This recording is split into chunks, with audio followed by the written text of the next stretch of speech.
Cyrus Bellgrave didn't knock. He never knocked. That was the first thing people noticed about him, the way he walked into spaces that didn't belong to him, as if the act of entering made them his. He pushed open the door to Silver Briar's main house at 7 in the morning, 2 days after Thomas Ashcombe's burial, while the dirt on the grave was still fresh and the flowers hadn't wilted yet. He walked past the ranch hands, who stepped aside, because something about the width of his shoulders and the coldness in his pale eyes told men to move. He set a leather satchel on the kitchen table, where Lenora Ashcombe was drinking coffee, with both hands wrapped around the cup, because she hadn't slept properly in 4 days. He didn't offer condolences. He pulled out a document and laid it flat on the table in front of her. "Your father owed me," he said. "I'm here to collect." Lenora looked at the papers. Then she looked at him, and something cold moved through her chest that had nothing to do with grief. This story is going to take you somewhere you don't expect. If you haven't subscribed to this channel yet, do it now, because the people who find us in the middle of a story always wish they'd been here from the beginning. Hit that like button, drop a comment with the city or country where you're watching from. I want to see how far this story has traveled. Now, let's go back to that kitchen table, because what happened next changed everything. The document Cyrus Bellgrave placed in front of Lenora Ashcombe was 12 pages long, dense with legal language, and stamped with a notary seal that caught the morning light in a way that made it look official and permanent and immovable. Lenora didn't touch it at first. She kept both hands around her coffee cup, and she read it without picking it up. The way you read something you already suspect is a trap. "What is this?" she said. It wasn't really a question. "A recorded lien," Cyrus said. "Your father borrowed against the northern pasture and the summer water rights attached to it 3 years ago. The loan came due last autumn. He hadn't made arrangements to settle it before he paused just briefly, just long enough for the pause to feel deliberate, before he passed. My father didn't borrow against that land. The document says otherwise. I know what my father's business was. I helped him run it for 6 years. He wouldn't have done this without telling me." Cyrus pulled out a chair and sat down across from her without being invited. That was the second thing people noticed about him. He sat wherever he wanted, and the sitting always felt like a statement. Maybe he didn't want to worry you. Maybe he thought he'd handle it before it became a problem. He folded his hands on the table. His fingers were thick and clean, no calluses, no dirt under the nails. A man who directed work but didn't do it. "The fact is, Miss Ashcombe, the debt is real, the collateral is documented, and if you can't satisfy the outstanding amount within 60 days, the northern parcel and all water rights attached revert to me." Lenora set her coffee cup down. The northern parcel wasn't just land. It was the summer water source. Without it, Silver Briar could run cattle in the spring and fall, but the brutal Wyoming summers would dry the southern streams to nothing. She'd lose maybe a third of her grazing capacity. She'd lose the best breeding ground. She'd lose the ability to sustain the herd through August. Cyrus Bellgrave, sitting across from her with his clean hands and his document, and his deliberate pause before the word passed, knew all of that. He had done his arithmetic long before he walked through her door. "Get out of my house," Lenora said. Cyrus stood without hurrying. "The 60 days starts today." He left the document on the table. "I'd recommend finding a lawyer quickly. Good ones are expensive, and from what I understand, your father's estate isn't as liquid as you might have hoped." He walked out the same way he'd walked in, as if the house were already his, and he was simply choosing to leave it for the moment. Lenora sat very still for almost a full minute after the sound of his horse left the yard. Then she picked up the document and started reading it properly, line by line, the way her father had taught her to read anything with a seal on it. Her coffee went cold. The morning light moved across the kitchen floor. Outside, she could hear the ranch hands starting their work, the clink of the water trough, a horse blowing through its nose, somebody calling across the yard about the south gate latch being broken again. None of it felt real. Everything felt more real than it ever had before. Her father, Thomas Ashcombe, had been dead for 11 days. 11 days, and already a man was sitting at his kitchen table, claiming pieces of what he'd built. She read to the end of the document. Then she read it again. Then she went to her father's study and pulled out every ledger, every contract, every piece of paper in his files, and she spent the rest of the morning looking for any record of a loan from Cyrus Bellgrave. She found nothing. Not a payment record, not a letter of agreement, not a single line in her father's careful handwriting that mentioned Bellgrave's name. What she found instead was a bill from the county surveyor, dated 14 months ago, for a boundary confirmation on the northern pasture. Her father had paid to have it surveyed. Why would a man pay to confirm the boundaries of land he'd already pledged as collateral on a loan? Lenora sat back in his chair, still smelling faintly of tobacco and saddle leather, and she thought about that for a long time. By afternoon, she was riding to Harwick to see Elias Pruitt, the only attorney in the county she trusted not to be in Cyrus Bellgrave's pocket. Pruitt was 63, thin as a fence post, and had the habit of cleaning his spectacles while you talked to him, which gave him the appearance of not paying attention when he was actually paying very close attention. He read the document Lenora brought him twice, cleaned his glasses, read a section a third time, and then set it on his desk. "It's crafted well," he said. "Whoever wrote this knew what they were doing." "It's false," Lenora said. "I believe you. But believing and proving are different things, and courts work in proof." He set his spectacles back on. "The notary seal is from an office in Cheyenne. The signatures are witnessed. If this were completely fabricated, Bellgrave took considerable trouble with it. He took trouble because he expected it to work. He expected me to look at it and feel overwhelmed and sell him the land to make him go away." Pruitt looked at her over his spectacles. "Is that not a possibility worth considering?" "No. Not even to preserve the rest of the ranch? If I sell him the northern parcel, I lose the summer water.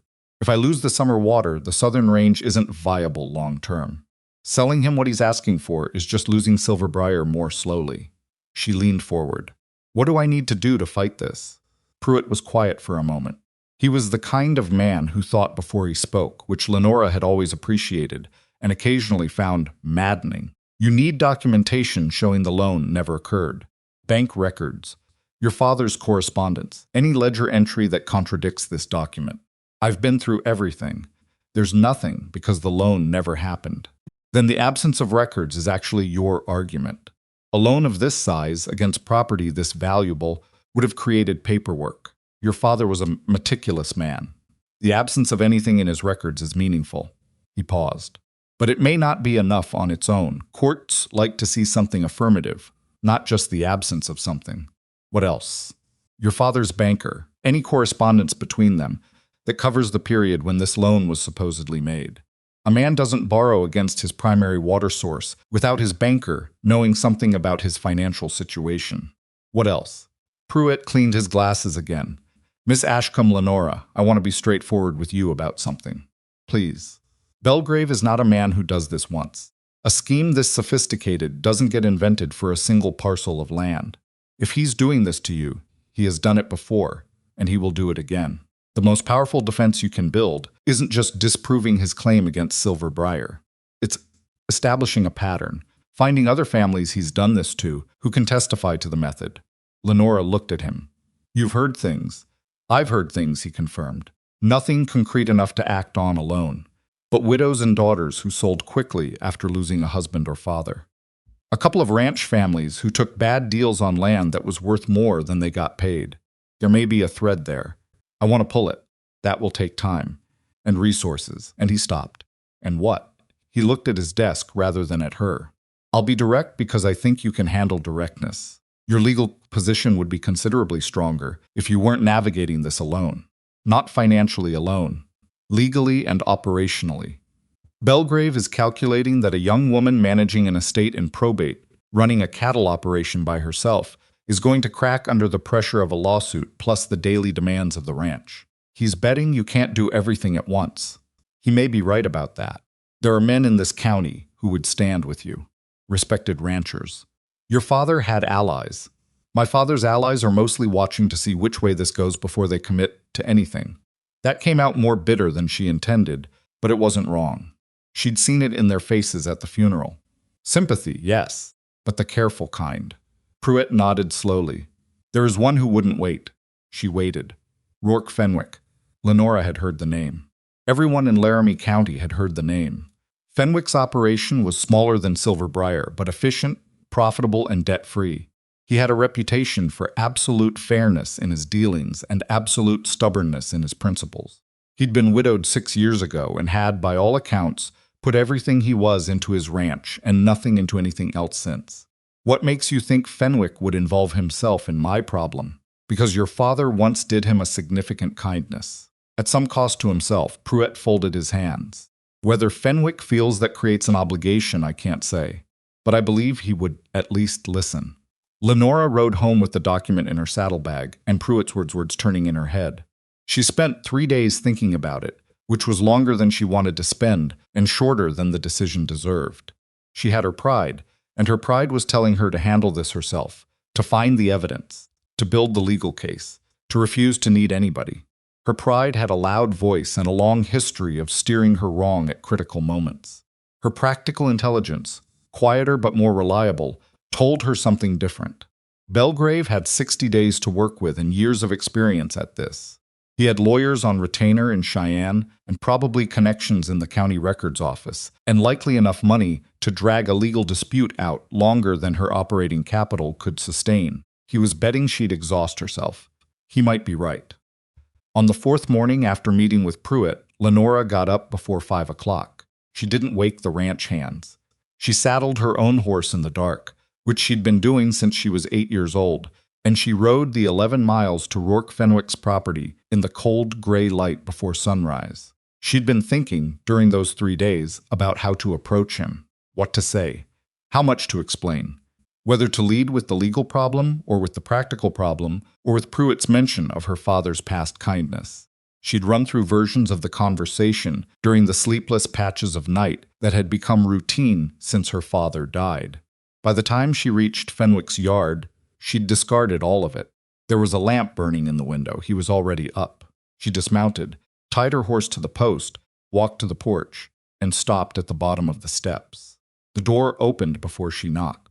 Rourke Fenwick was taller than she'd expected. She'd seen him at county meetings, but never up close with a weathered face and the kind of stillness that comes from years of being responsible for things that could go badly if you panicked. He looked at her from the doorway. He didn't look surprised. He didn't look anything much except attentive. "Mr. Fenwick," she said, "Miss Ashcombe." So he knew who she was. That simplified one thing. She'd planned a careful approach. She'd planned to explain the legal situation methodically, demonstrate the weakness in Bellgrave's documents, establish the threat clearly. She'd planned to be precise and controlled, and not ask for more than was reasonable. What came out was, "Will you marry me? I need—" "Yes." She stopped. He had said yes. He had said it before she finished the sentence, before she'd explained anything, before she'd made any kind of logical case at all.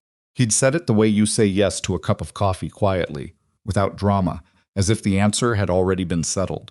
"I haven't told you what I need," she said. "I know enough. You don't. You don't know any of the details.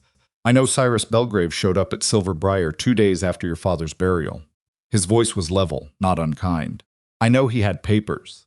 I know you rode here alone before sunrise rather than sending word, which means whatever you're asking is something you were ashamed to need."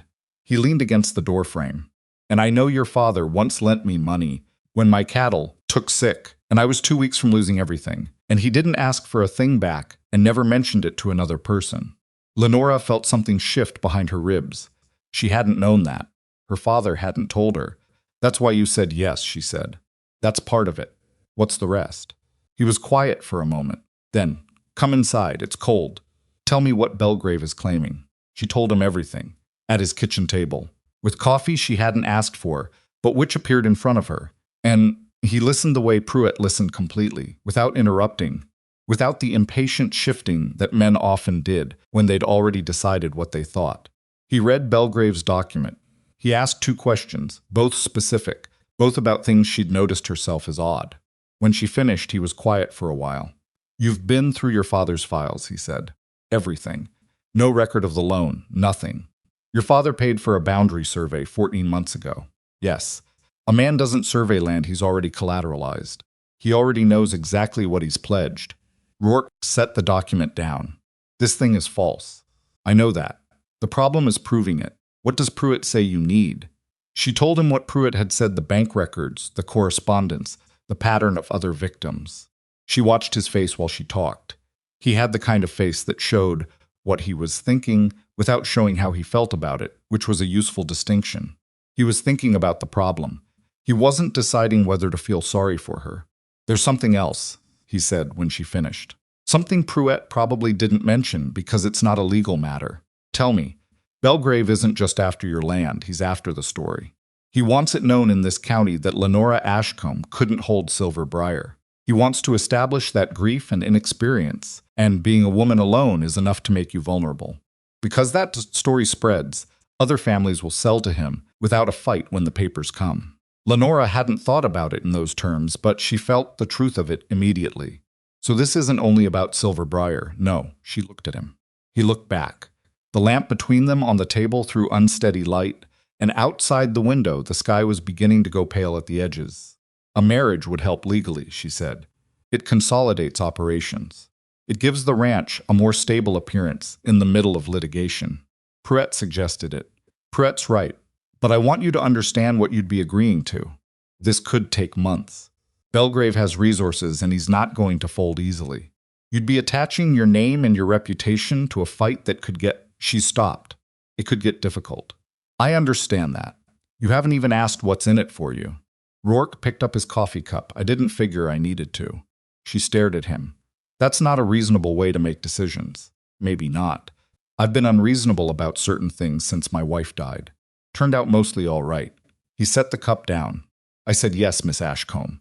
I meant it. What do you want to do next? What they did next was get married. Not romantically. Not with any ceremony to speak of. 3 days after her dawn ride to his ranch, they stood before Justice of the Peace Alvaro Hutchins in Harwick and said the words required and signed the document and walked out into a cold October morning as man and wife with no guests, no flowers, and no particular conversation about what any of it meant for the rest of their lives. The county, of course, talked about it immediately. Ranch communities in 1,887 Wyoming territory ran on labor and livestock, and, a close third, other people's business. The marriage of Rourke Fenwick and Lenora Ashcombe was the kind of story that traveled fast. She heard versions of it within the week. Some men said the lonely widower had finally broken down for a pretty face, that no man alive could turn down a woman who looked like Lenora Ashcombe when she asked him something directly. One version had Rourke calculating to get Silver Briar's acreage into his own holdings. Another version was more sympathetic, but still managed to put her beauty at the center of it, as if her primary quality in a crisis was being attractive. It made her tired in a way she didn't have the words for, because the actual reason didn't have anything to do with her face. Her face had been there when Silver Briar's contracts were signed, when she'd negotiated feed prices and cattle deals and equipment purchases. Her face had been there when she rode fence lines in February and mended tack at midnight and argued with the county assessor about a misrecorded parcel line. Nobody had put her face at the center of any of that. Rourke, for his part, seemed completely indifferent to what the county thought. He moved the working portions of their arrangement forward practically. He was at Silver Briar 3 or 4 days a week, reviewing the operation, getting familiar with the accounts, talking to her ranch hands not as an authority replacing her, but as a second voice confirming decisions she was already making. He never once gave an order she hadn't made first. He corrected himself once, in front of 2 of her hands, when he started to countermand, something she just caught himself, looked at her, waited. She'd confirmed what she'd said, he'd nodded and moved on. That was the moment, if she was being honest with herself, when she started watching him differently. But she didn't have time for that yet. Because 2 weeks after the courthouse marriage, Cyrus Bellgrave changed tactics. The letter arrived on a Thursday, delivered through Bellgrave's lawyer in Harwick. It challenged the original 1,871 boundary survey of Silver Briar, claimed that the recorded lines were inaccurate, and suggested that if the disputed northern parcel boundaries were redrawn according to a corrected survey, an additional 40 acres of what Lenora considered Silver Briar would fall outside the original grant. It was a second front. He was opening a second front while the first was still active. Lenora read the letter at the kitchen table and felt a cold, focused anger that she had learned to recognize as more useful than panic. She sent word to Rourke, who arrived that evening. They sat across from each other with the letter between them, and she watched him read it. He's trying to make you fight on 2 sides at once, Rourke said when he finished. I know that. Which means he's not sure the first claim is going to hold. He's adding pressure because he's not confident. She hadn't thought of it that way. You think he's nervous. A man with a solid case doesn't attack the boundary survey. That's a different argument from the loan document. You don't introduce a second argument unless you're not sure the first one wins. Lenora felt something relax slightly in her chest, just slightly. That's actually useful.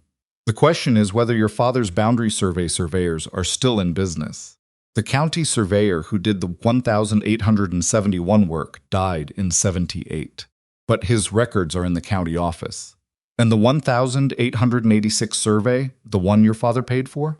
She sat up straighter. The surveyor who did that is still in Cheyenne.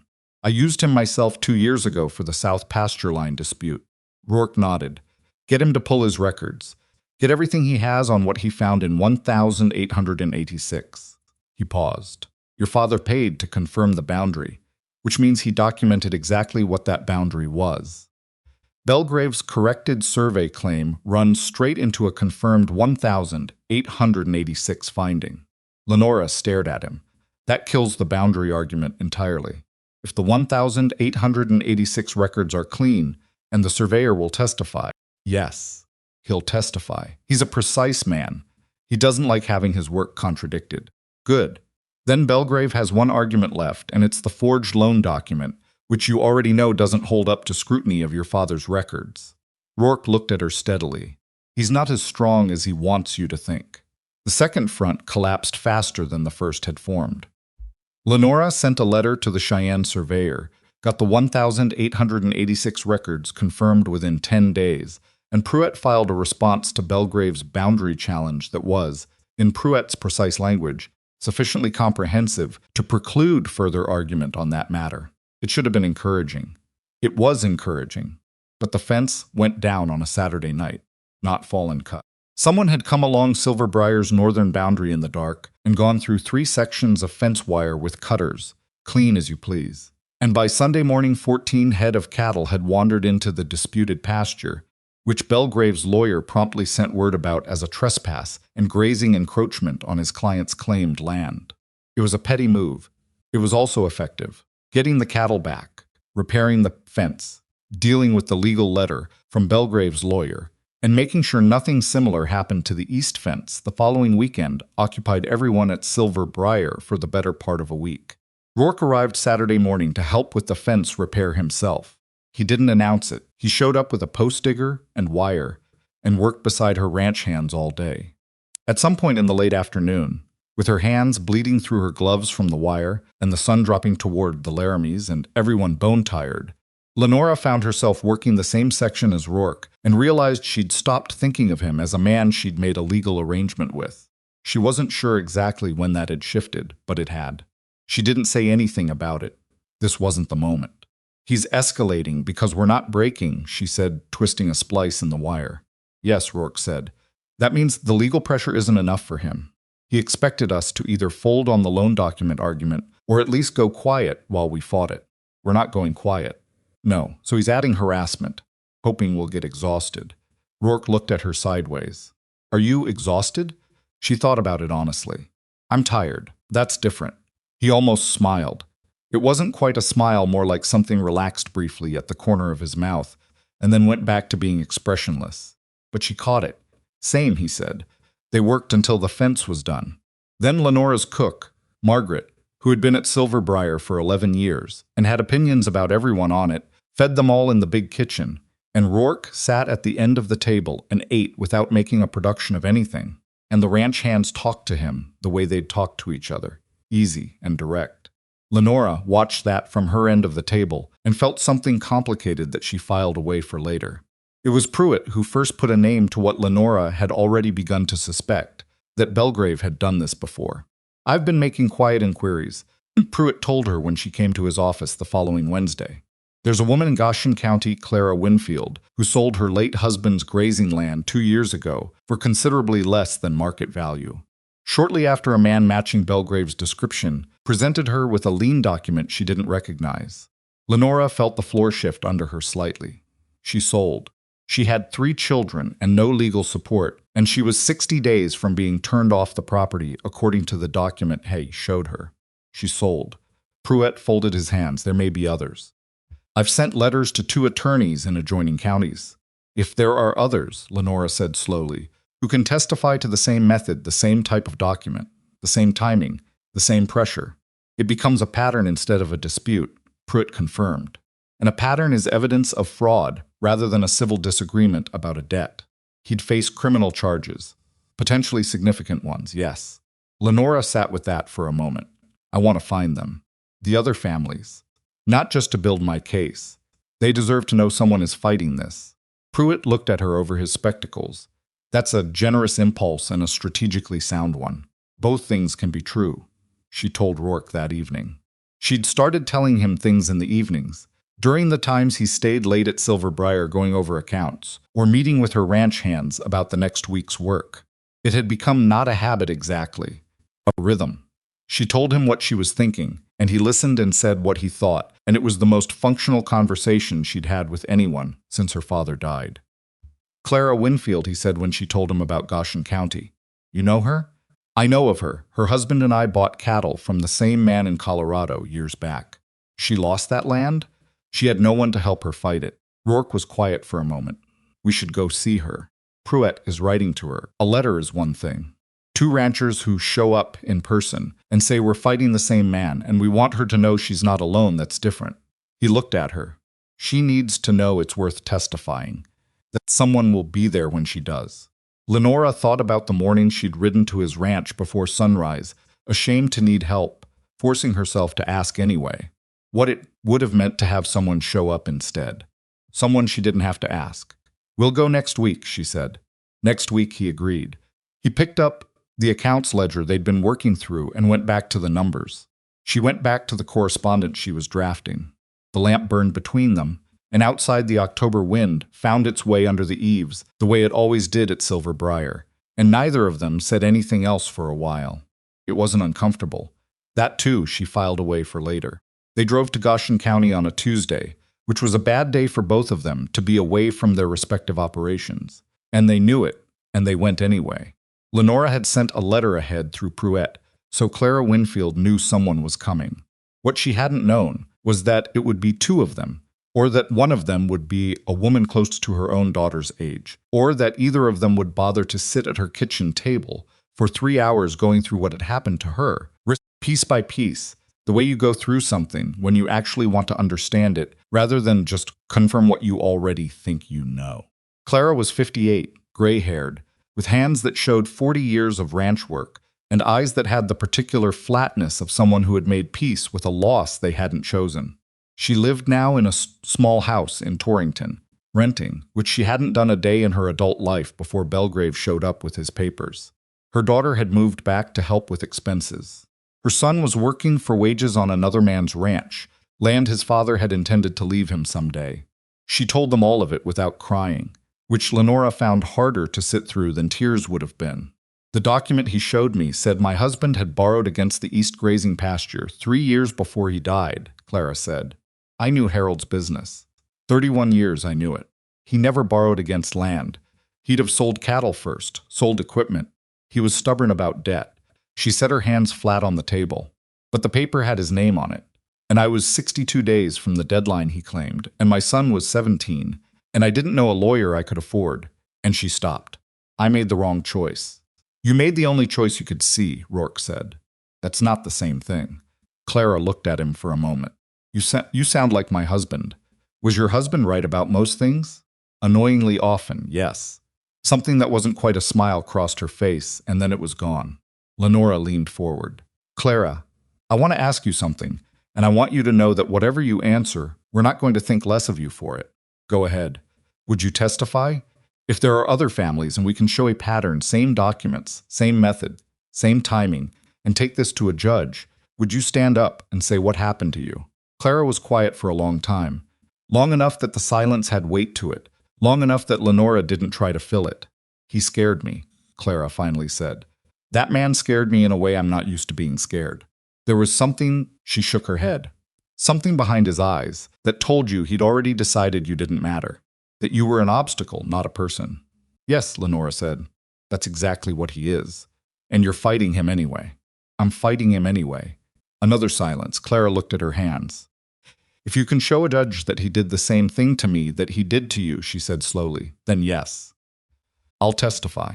I'm 62 years old and I'm renting a house that's half the size of my kitchen used to be, And if I can put that man in front of a judge, I'll do it. She looked up. But I need to know it's not going to come to nothing, that someone will see it through. We will, Lenora said. Clara looked at Rourke. And you? I'll be there, he said. Whatever it takes. Clara nodded once. The way people nod when they've made a decision they know they'll regret if they go back on it. Then tell me what you need from me. They rode back toward Laramie County in the late afternoon, the sky doing what Wyoming skies do in November, going gray and enormous and indifferent, and they didn't talk much for the first hour. There was a lot to think about. Lenora was thinking about the shape of what they were building, the legal structure, the way Pruitt would need to frame it, the letters she needed to write. She assumed Rourke was thinking about similar things. Then he said, out of nowhere, she reminded me of my mother. Lenora looked at him. He was watching the road ahead. The way she talked about her husband, he said, knowing his business that well, knowing what he would and wouldn't do. After a long time with someone, you know them that way. She wasn't sure what to say to that, so she said, how long were you married? 9 years. Was she from Wyoming, Colorado originally? She came up here and decided she liked the winters, which I always thought was either admirable or questionable judgment. He paused. She was good at everything she turned her hand to, better than she knew. What happened to her fever? It went fast. His voice didn't change much, but there was something behind it, a heaviness that had clearly been there long enough to be load-bearing. The year after, I was not good at anything for a while. Your father brought a horse over one day with some vague excuse about needing my opinion on the animal, and he stayed most of the afternoon and talked about nothing important. He did that 3 or 4 times that first year. Lenora stared at the road. She was aware that her father had been a good man. She hadn't known the extent of it, apparently. He never mentioned you, she said. He wouldn't have. He wasn't doing it to be noticed. She was quiet for a moment. Is that part of why you said yes so quickly? The morning I came to your porch? Rourke considered that honestly, which she'd come to understand was the only way he considered anything. Part of it, he said, but not all. What was the rest? You rode 11 miles alone, before sunrise, to ask for help, and you were embarrassed about it. A person who's embarrassed about needing help usually doesn't need it for small reasons. Lenora thought about that. That's a lot to read from a woman standing at the bottom of your porch steps. Maybe, but I wasn't wrong. She didn't argue with that because he wasn't wrong. The letter from Pruitt's contact in Carbon County arrived on a Friday, 9 days after the Goshen County visit. It contained the name of a third family, the Harmon family. Father deceased. A widow and 2 grown sons had surrendered a water rights claim 18 months ago, after Bellgrave's attorney presented them with a lien on the water access road. Same method, same timing window, same type of document. Lenora read the letter at the breakfast table and then read it again and then put it down and said nothing for a minute, because she was doing arithmetic in her head and the arithmetic was making her angry. 3 families in 3 years minimum. 3 families who had lost land or water rights, or both because Cyrus Bellgrave had found them at vulnerable moments grieving, financially pressured, isolated, and presented them with documents that looked legitimate and claimed debts that never existed. 3 families who had made the same reasonable calculation, fight and probably lose while your operation falls apart, or sell and survive with less than you deserved. He'd designed the whole thing around that calculation, around the fact that the cost of fighting him was real, and the odds of winning felt low, and the people he targeted were already carrying more than they could comfortably hold. Rourke came in from checking the south fence. He'd been staying at Silver Briar most nights by this point, sleeping in the room at the end of the hall that had been her father's guest room, which neither of them made anything of, and she handed him the letter without saying anything. He read it, set it down. 3 that Pruitt's found, he said. How many that he hasn't? That's what I'm thinking about. We need to talk to the Harmons in person. Same as Clara. I know, she looked at him. Rourke, this isn't just a land dispute anymore. This man has been running a deliberate fraud operation across multiple counties for years. This is criminal. Yes.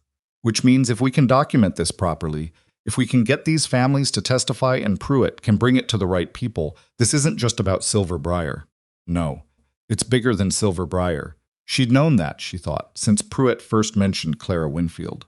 But saying it out loud made it more real and also more frightening, because something bigger than Silver Briar was also more complicated than Silver Briar, and she was already operating at the edge of what she could manage. Tell me what you're thinking, Rourke said. I'm thinking that the right thing to do is the harder thing. We go to the Harmons. We find whoever else Pruett can locate.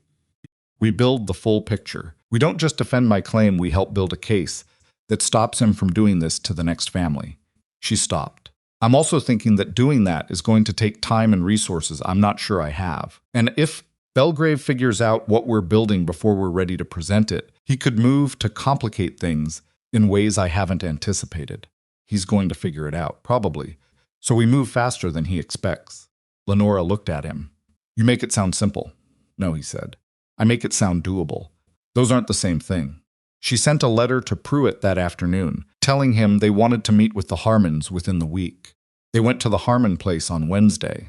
Agnes Harmon was 71, sharper than her age by about 15 years, and furious in the contained way of someone who had been furious for a long time without anywhere useful to put it. Her sons, Dale and Clem, sat at the table with the particular wariness of men who had watched their family get beaten once and weren't sure they wanted to risk it again. Dale Harmon was the harder one to read. He was 43, broad-shouldered, with the kind of face that didn't give much away, and eyes that measured everything. He looked at Rourke with the calculating attention of someone deciding whether to trust him, and at Lenora with something that was neither dismissive nor interested, just carefully neutral. My mother told us why you were coming, he said, before anyone else had spoken. I want to be straight with you both. We lost that water access road because we didn't fight. I've been angry about that for a year and a half. But being angry doesn't mean I'm ready to drag my family through a legal battle we might not win. That's a reasonable position, Lenora said. He looked at her. You think we made a mistake. I think you made the only calculation you could make with what you had in front of you, which is exactly what Bellgrave is counting on. He counts on people having that calculation and coming up with the same answer. And what's different now? What's different now is that you're not alone in it. We're not asking you to fight a land dispute by yourselves. We're asking you to testify to a pattern that, along with our case and Clara Winfield's testimony and whatever else Pruett's attorney contacts turn up, makes a fraud case rather than a civil dispute. She leaned forward slightly. A fraud case goes to the sheriff and then to the territorial court. It's not about whether Bellgrave's document looks legitimate in isolation. It's about showing that he's done this enough times, in the same way, to make clear it's a deliberate scheme. Dale looked at his mother. Agnes was looking at Lenora with an expression that was harder to categorize interested, measuring, not convinced, but not dismissive. What do you need from us? Agnes said. Anything your late husband left in his records about the water rights dispute. Any correspondence with Bellgrave or his attorney. A written statement of what happened, in your own words, witnessed and notarized. And, if it comes to a hearing, your testimony. Dale, Agnes said. Her son was quiet for a moment. If we testify, and it goes wrong if Bellgrave walks away and we've spent money on lawyers and exposed ourselves. That's a real risk, Rourke said. He hadn't spoken much, had let Lenora carry the conversation, which Lenora had noticed and appreciated. When he spoke now, both Harmon sons looked at him. I'm not going to tell you it isn't. Bellgrave has money, and he has lawyers, and he has experience at this. There's a version of this where we don't win. So why do it, Clem Harmon said. He was younger than his brother, 36 or so, with an edge of bitterness that sat close to the surface. 'Cause the other version is he does this to 2 more families next year, Rourke said, and 5 more the year after. And your mother knows what she knows about what he did, and your family loses the water access road, and nothing comes of any of it. And that's the version where your father's name and your family's word don't count for anything against a forged document. He paused. I don't know which version we get, but I know which one I'm willing to try for. The room was quiet. Outside, the wind moved through the fence posts with a low, steady sound. Clem, Dale said finally. Clem looked at his brother. Get out Dad's files. On the ride back, Lenora made a list in her head of what they now had. Her own case with its loan record, and her father's 1,886 survey, Clara Winfield's testimony, and whatever records she still held from the Goshen County land sale, the Harmon family's records, and their willingness to testify, and Pruett's ongoing inquiry into 2 additional counties that might yet produce more.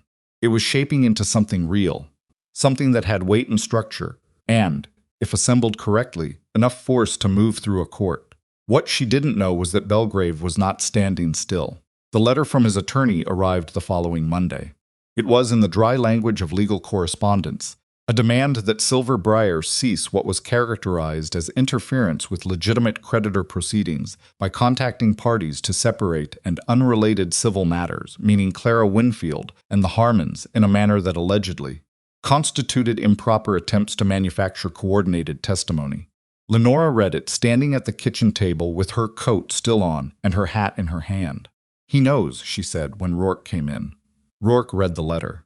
"He knows we've been talking to other families, yes. He doesn't know how much we've found. He's going to try to preempt us. Get ahead of it legally. He can't stop witnesses from testifying. No. But he can make it costly enough that some of them decide it's not worth it."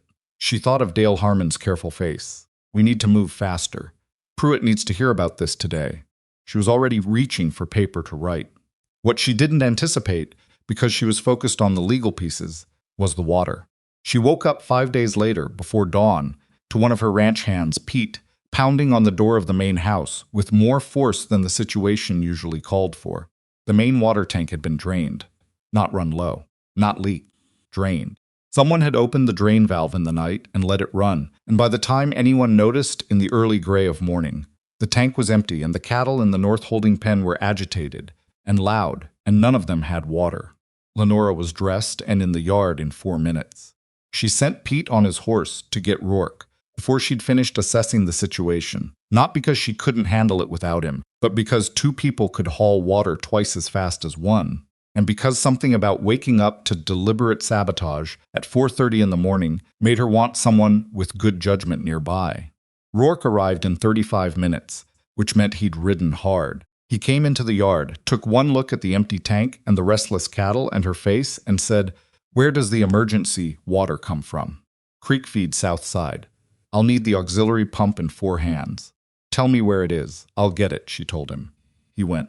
She had her hands organized into teams before he got back, and when he returned with the pump, she had already started one team running bucket relays from the stock pond to the nearest trough.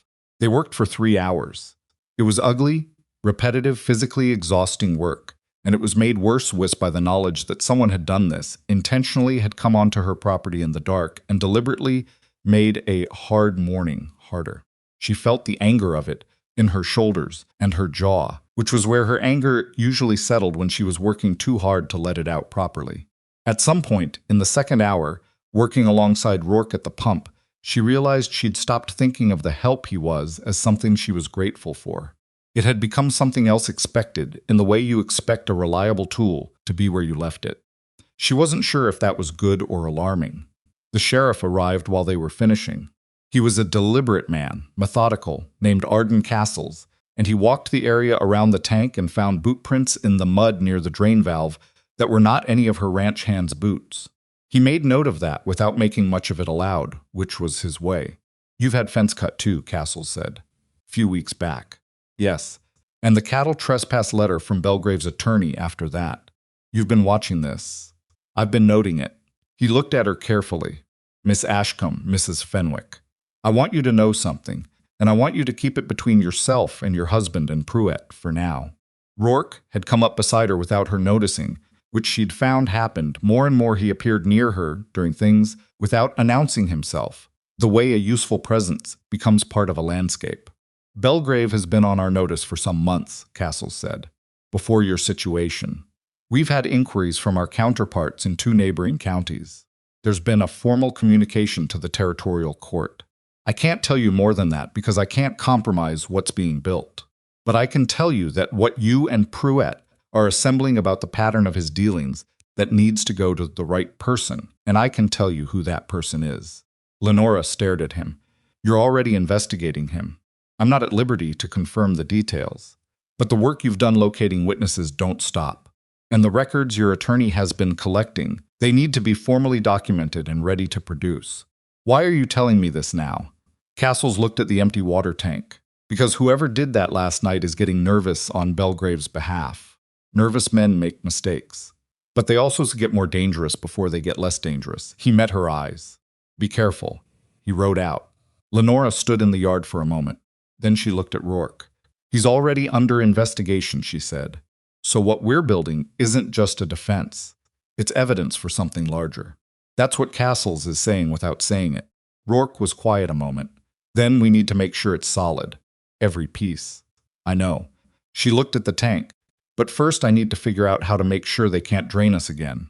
That night, after the hands had eaten and settled, and the new lock on the tank valve had been tested, and the ranch had gone quiet, Lenora sat at the kitchen table with the account ledger, and Rourke sat across from her with the correspondence file.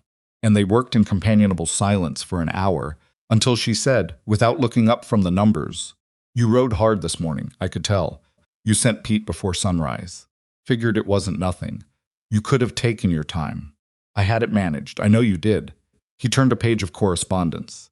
"I came fast anyway." She looked up. He wasn't looking at her, he was reading a letter. His face in the lamplight was the same as always. Composed, a little weathered, not giving much away. She went back to the numbers. She didn't file that moment away, for later the way she'd been filing things. She let it sit right where it was. The document arrived on a Thursday afternoon, hand-delivered by Bellgrave's attorney to Pruett's office, with a copy sent directly to Silver Briar. It was titled, in formal language, "A Supplemental Notice of Claim," and it contained something neither Lenora nor Pruett nor Rourke had anticipated. It was an old agreement, dated 8 years back, bearing what appeared to be Thomas Ashcombe's signature. The document claimed that Thomas had agreed, in writing, to give Bellgrave a purchase option on the northern pasture at a below-market price, redeemable within 10 years, in exchange for. And this was the part that hit Lenora like cold water help, resolving a livestock disease outbreak that had threatened to wipe out Silver Briar's cattle in the winter of 1878.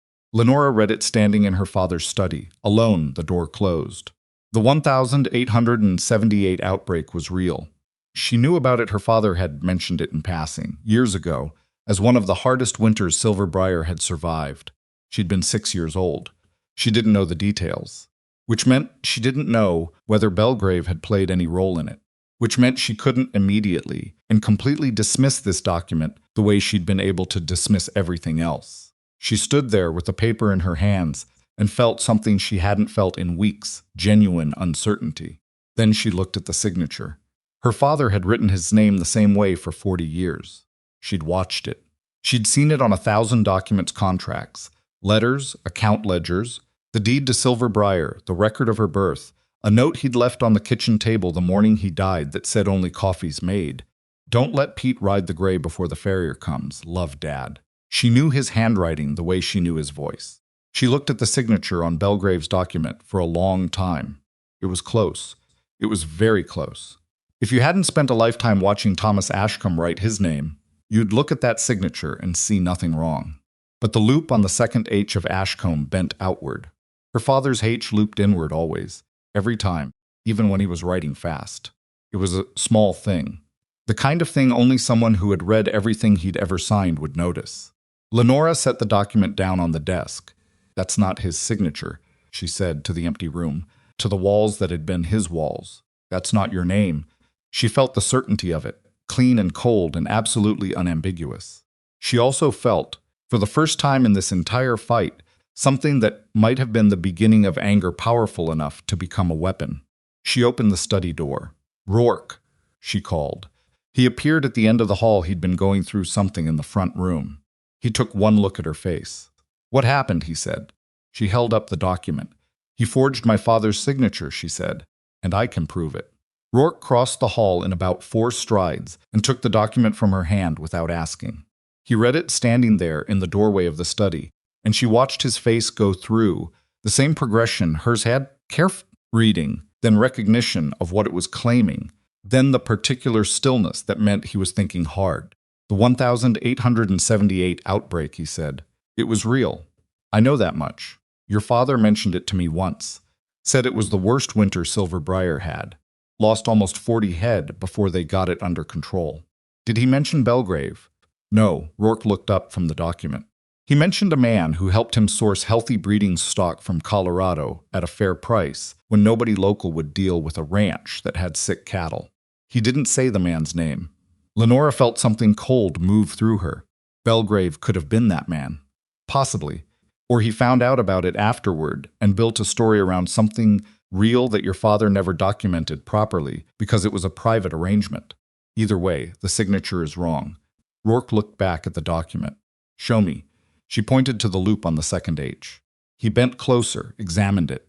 Then he went to her father's desk. She watched him do it without hesitation, without the awkwardness some people showed around a dead man's things, and opened the center drawer where Thomas had kept correspondence. He pulled out 2 letters, brought them back, held them beside the document. They looked at all 3 for a while. The H, Rourke said, always inward, every time. This one goes out, yes. He straightened. His face was doing that thing again, the thinking, without showing how he felt thing. A forged signature on a document this old, claiming an arrangement from 8 years ago, is a serious move. He's not just defending his position anymore. He's attacking. He's scared, Lenora said. That's what this is. He heard from his attorney that Pruitt has been contacting people in other counties. He knows we're building something. She took the document back. This is him trying to get ahead of us. If this document holds up, it changes the whole frame. It makes the original loan claim look more plausible, because suddenly there's a documented relationship between my father and Bellgrave going back years. A relationship your father never mentioned, which he could explain away by saying my father was embarrassed about needing help, the way he explained the loan. She felt her jaw tighten. He's building a story, layer by layer. Each document makes the next one easier to believe. Rourke set down the letters he'd been comparing. Can you prove the forgery? I believe I can. The handwriting difference is clear to me, and it'll be clear to anyone who's spent time with my father's papers. But that's personal knowledge. A court needs more. A document examiner. Yes. Someone who can look at this scientifically and testify to the difference. She paused. Pruitt will know who to contact. Get him on this today. I'm writing in this afternoon. Rourke nodded. He picked up the letters he'd taken from the desk and put them back carefully in the right order, which she noticed. Then he said, without turning around, the 1,878 outbreak. Do you know where your father kept records from that year? She thought about it. The storage room off the study. He kept everything, even the bad years. It's worth looking. If Bellgrave was involved, if there's any correspondence, any receipt, any record of a transaction, we find out whether the story has any truth in it before a court does. She looked at him, and if it does have truth in it, if Bellgrave genuinely helped him in 1,878, then we deal with what's true. But whatever arrangement existed, it doesn't change what that signature is and isn't. He finally turned. Your father didn't sign that document. That's the fact we hold on to. She went to the storage room. It took her 2 hours to find what she was looking for, because her father had kept everything, but had not always kept it organized. And the 1,878 records were in a box behind 2 other boxes, underneath a broken bridle he'd apparently never gotten rid of, beside a child's drawing that she recognized as one she'd done herself at about age 4 and hadn't known he'd kept. That stopped her for a moment. Just a moment. The 1,878 livestock records were meticulous, her father's natural mode, and they showed clearly the progression of the outbreak, the veterinary costs, the head count, the losses. In March of that year, there was a payment entry, $50 to a Colorado livestock broker named A. J. Fenner for brokerage services on 14 breeding heifers purchased from a ranch in Pueblo County. Not Bellgrave's name. Not any name remotely connected to Bellgrave. And the transaction was clean receipt attached, the Colorado ranch's name on it, A. J. Fenner's signature on the brokerage agreement, her father's notes in the margin about the cattle's condition on arrival. No room for Bellgrave anywhere in it. She brought the records to the kitchen table and spread them out, and felt the tight thing in her chest loosen by 1 notch. He hadn't helped her father. He'd found out about the Outbreak County records, possibly, or a man who talked too much at a meeting and built a story around it. The story had a hole in it, and the hole was named A. J. Fenner, and the records that proved it had been sitting in a box behind a broken bridle for 8 years. Rourke looked at the records when she spread them out. He read the March entries and the receipt. Then he looked at her. There it is, he said, A.J. Fenner. Colorado. The cattle Bellgrave claims he helped arrange were arranged by someone else entirely, and my father documented every dollar of it. So the foundational claim of his new document is demonstrably false. Yes. She sat down. The relief was real, but she didn't let herself settle into it too much, because there was still the question of the signature, still the question of the court, still the question of what Bellgrave would do when this document failed the way the others had. He's going to keep going. Every time we knock something down, he adds something else. He will until he can't. How do we make sure he can't? Rourke sat down across from her. He had the look he got when he was working through a problem thoroughly rather than quickly. You said Castles told you Bellgrave is already under formal investigation. He implied it strongly without confirming it. Then the investigation exists. And they're waiting for enough evidence, the right testimony, something that makes the case solid enough to move on. He looked at the spread of records on the table. We're not just building a defense anymore. We're feeding an investigation, which means we need to take everything to Castles. Not just Pruitt. Everything we have, in proper documented form. Dated, witnessed, organized. He looked at her directly. And we need to do it soon. Because Bellgrave knows we're moving. He sent that document because he's trying to complicate our position before we can present it.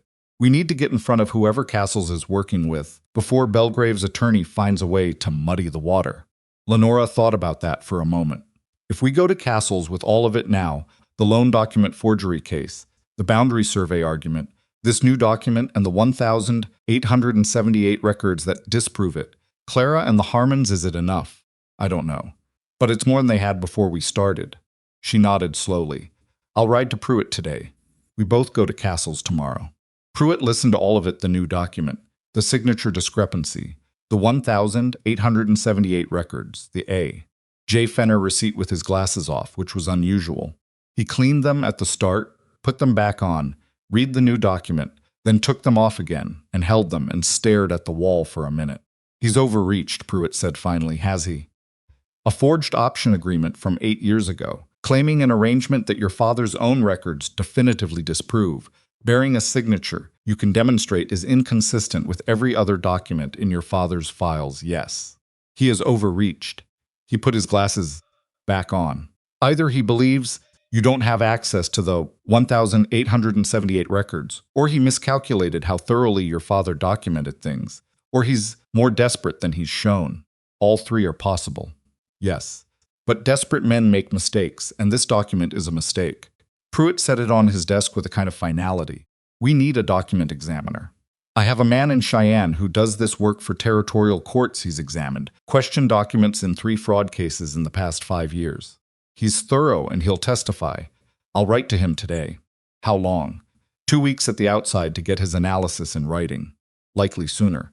What you've described, the consistent inward loop on the H, is the kind of specific documentable detail that examiners can quantify. It's not just your personal recognition. It's measurable. And Castles. Pruitt looked at her over his spectacles. You want to take all of this to Castles directly. He said they were building something. He said, what we're assembling needs to go to the right person. He told me who that person is. She paused. I think the right moment is now. Before Bellgrave sends another document, before he finds another angle. I agree. I'll accompany you tomorrow. She nodded. There's one more thing. Tell me. Clara Winfield and the Harmons, they need to know this is moving towards something real. Not just a civil defense, but a criminal investigation. If they're going to testify, they deserve to know what they're walking into. Pruitt considered that. That's a delicate communication. We don't want to misrepresent what we know about the investigation's scope or timing. I know. I just want them to know they're not alone, and that what they're doing matters beyond my case. She stopped. Because it does. And I think they need to hear it from someone, not just believe it. Pruitt was quiet for a moment. Write to them. Both of them. Before you go to Castles. Tell them the case has developed in significant ways, and that you'll be in contact with more information shortly. That's truthful without overcommitting. She wrote the letters in Pruitt's office, at the small desk he kept for clients, using his paper. It was harder than the legal correspondence had been. She wrote to Clara first.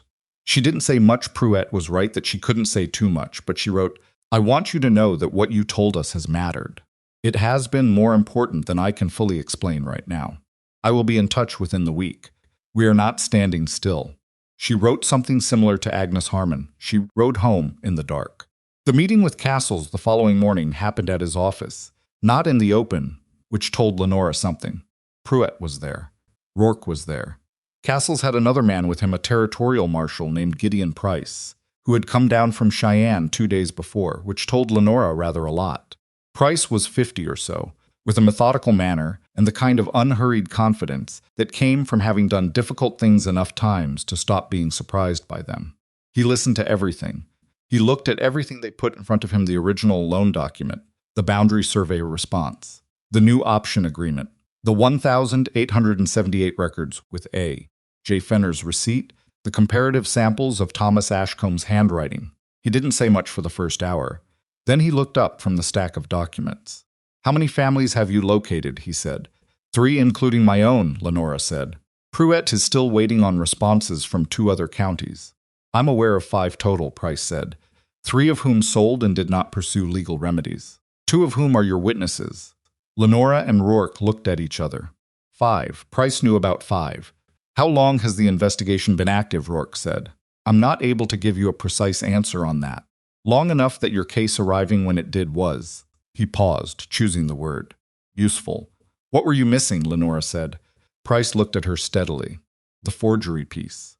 The other families gave us a pattern, but Bellgrave's documents were crafted well enough that without a demonstrable forgery, something we could put in front of a court as forensic evidence, rather than circumstantial pattern, we had a complex civil case dressed up as fraud.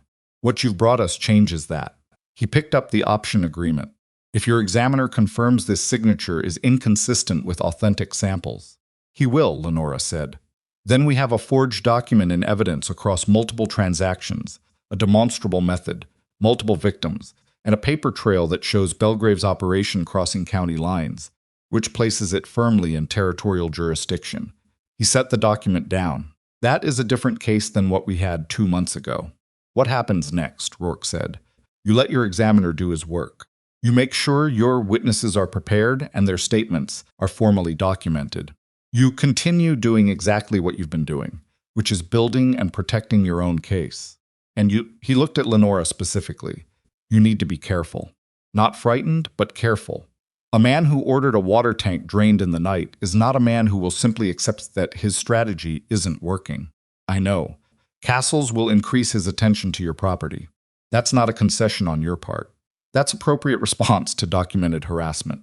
After Price and Castles stepped out briefly to confer, Pruitt leaned toward Lenora and said, very quietly, "You understand what just happened." "Tell me anyway," she said. "You walked in here trying to save your ranch, and you've ended up being the linchpin of a territorial fraud case that investigators have been building for months. The forgery evidence you identified your father's signature is the piece they didn't have." He paused. "Your father's handwriting, which you knew because you were his daughter and you paid attention, has become the most significant evidence in this entire matter." Lenora sat with that for a moment. "He would have found that funny," she said, in a grim sort of way. "Probably," Pruitt said. The document examiner from Cheyenne arrived in Harwick 11 days later. His name was Solomon Recht, and he was 60, precise, and had the particular professional blankness of someone who had made a career of having no personal stake in his findings. He examined the questioned signature for 2 days, comparing it against 14 authenticated samples of Thomas Ashcombe's handwriting gathered from Silver Briar's files, the county records office, and 3 contracts held by Pruitt's firm. He delivered his written findings to Pruitt on a Friday. Lenora and Rourke were in Pruitt's office when he read the report aloud. The relevant section, consistent terminal loop direction, was found in all 14 authenticated samples, with the second descender of the surname uniformly curved inward, contrary to the direction observed in the question document, in which the same letter form curves outward. This deviation is not consistent with natural variation in an individual's writing habit, and is consistent with the question signature having been produced by a different hand. In other words, the signature was forged, and he could prove it. Pruitt set the report down. He didn't say anything for a moment. "That's it," Rourke said. "That's a significant portion of it, yes," Pruitt said. Lenora hadn't expected to feel the way she felt, which was not triumph exactly, but something quieter and more complicated. More like the feeling of setting down something heavy after carrying it so long that the absence of weight felt strange. She'd known the signature was wrong from the first moment she looked at it. She'd held that knowledge alone for the minutes between finding the document and calling Rourke. And she'd been right. And the man who had built his entire case on the expectation that she would be too overwhelmed and too isolated to notice a single curved letter had been wrong. "Does Price know?" she said. "I'll send word today." Pruitt was already reaching for paper. This goes to the marshal's office by tomorrow morning. Combined with what they already have, he stopped himself. This is not a civil land dispute anymore. This is criminal fraud forensically documented. What about Silver Briar, she said, my case specifically. Bellgrave's claim against your northern pasture will not survive a court appearance once this report is entered into evidence. His original loan document, which we've already challenged on the grounds of your father's records, now sits alongside a demonstrably forged supporting document. No court will uphold a claim supported by forgery. Pruitt looked at her over his spectacles. Silver Briar is safe, she breathed. It was the first time in 2 months she'd breathed fully, and she hadn't known how shallow everything had been until that moment. Rourke, across from her, said nothing. He looked at the report in Pruitt's hands and then looked at her, and something passed between them that didn't need words. But the thing about a man like Cyrus Bellgrave, the thing that Lenora had understood almost from the beginning, even if she hadn't found the language for it, was that he didn't accept conclusions. He made new moves. It was what he did. It was probably the only thing he knew how to do well. 3 days after Recht's report was delivered to the marshal, Bellgrave's attorney appeared at Pruitt's office, with a motion to have the document examination findings excluded on procedural grounds. The grounds were thin, a technical argument about how the authenticated samples had been gathered, but thin was enough to cause delay, and delay was what Bellgrave needed while he figured out what came next. Then the second thing happened, which Lenora had not anticipated, and which shifted everything in a way she hadn't planned for. A clerk from the county records office came to Silver Briar on a Thursday afternoon. His name was Albert Goss, and he was 26, nervous, and clearly operating on a decision he'd been turning over for a while. He asked to speak to Lenora privately, which meant without Rourke, which she accommodated by taking him to her father's study and leaving the door open. He sat on the edge of the chair. I need to tell you something, he said. I should have said it earlier. I don't have a good reason for why I didn't, except that I was scared. Tell me now, she said. The notary who stamped Bellgrave's documents. The ones with the Cheyenne seal. He looked at his hands. His name is Francis Dyer. He's not a real notary. He had a commission 8 years ago that lapsed.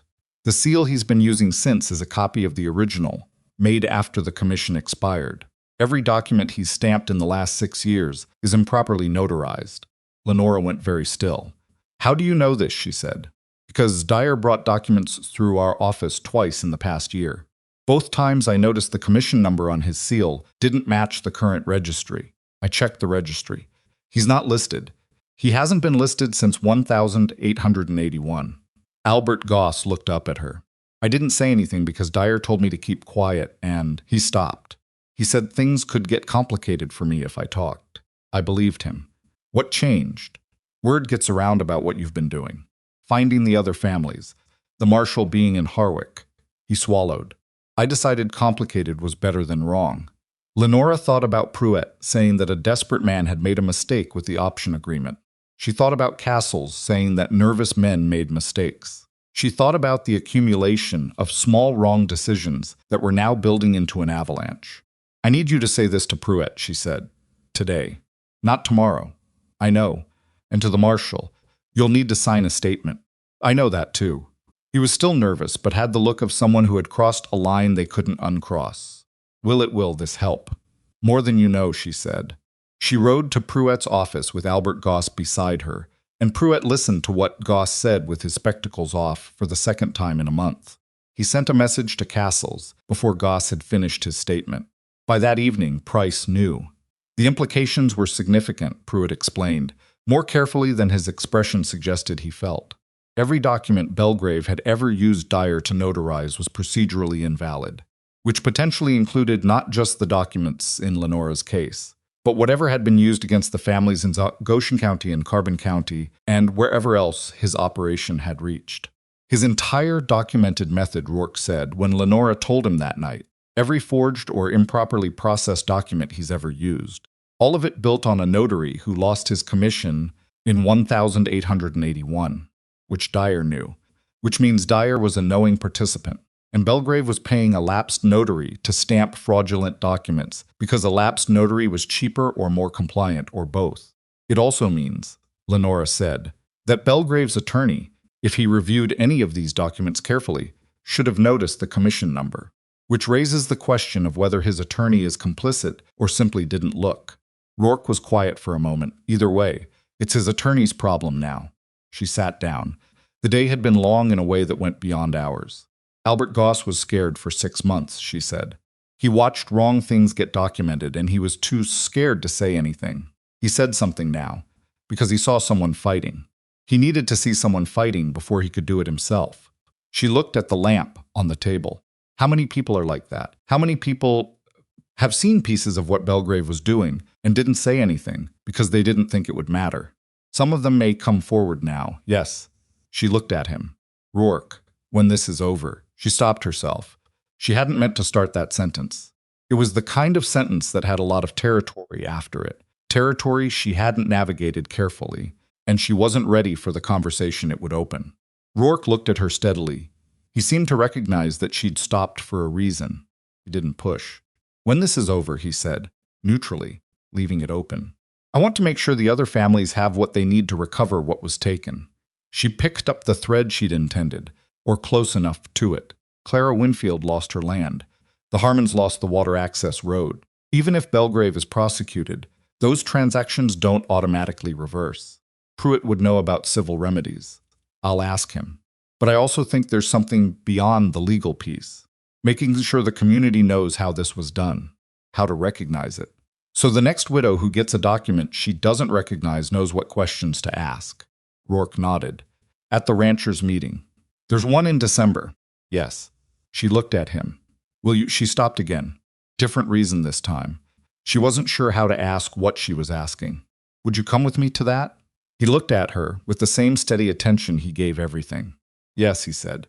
The same word he'd said at his porch. Same tone, same simple certainty. Something in her chest did a complicated thing that she'd been trying to organize for weeks and couldn't. All right, she said. Good.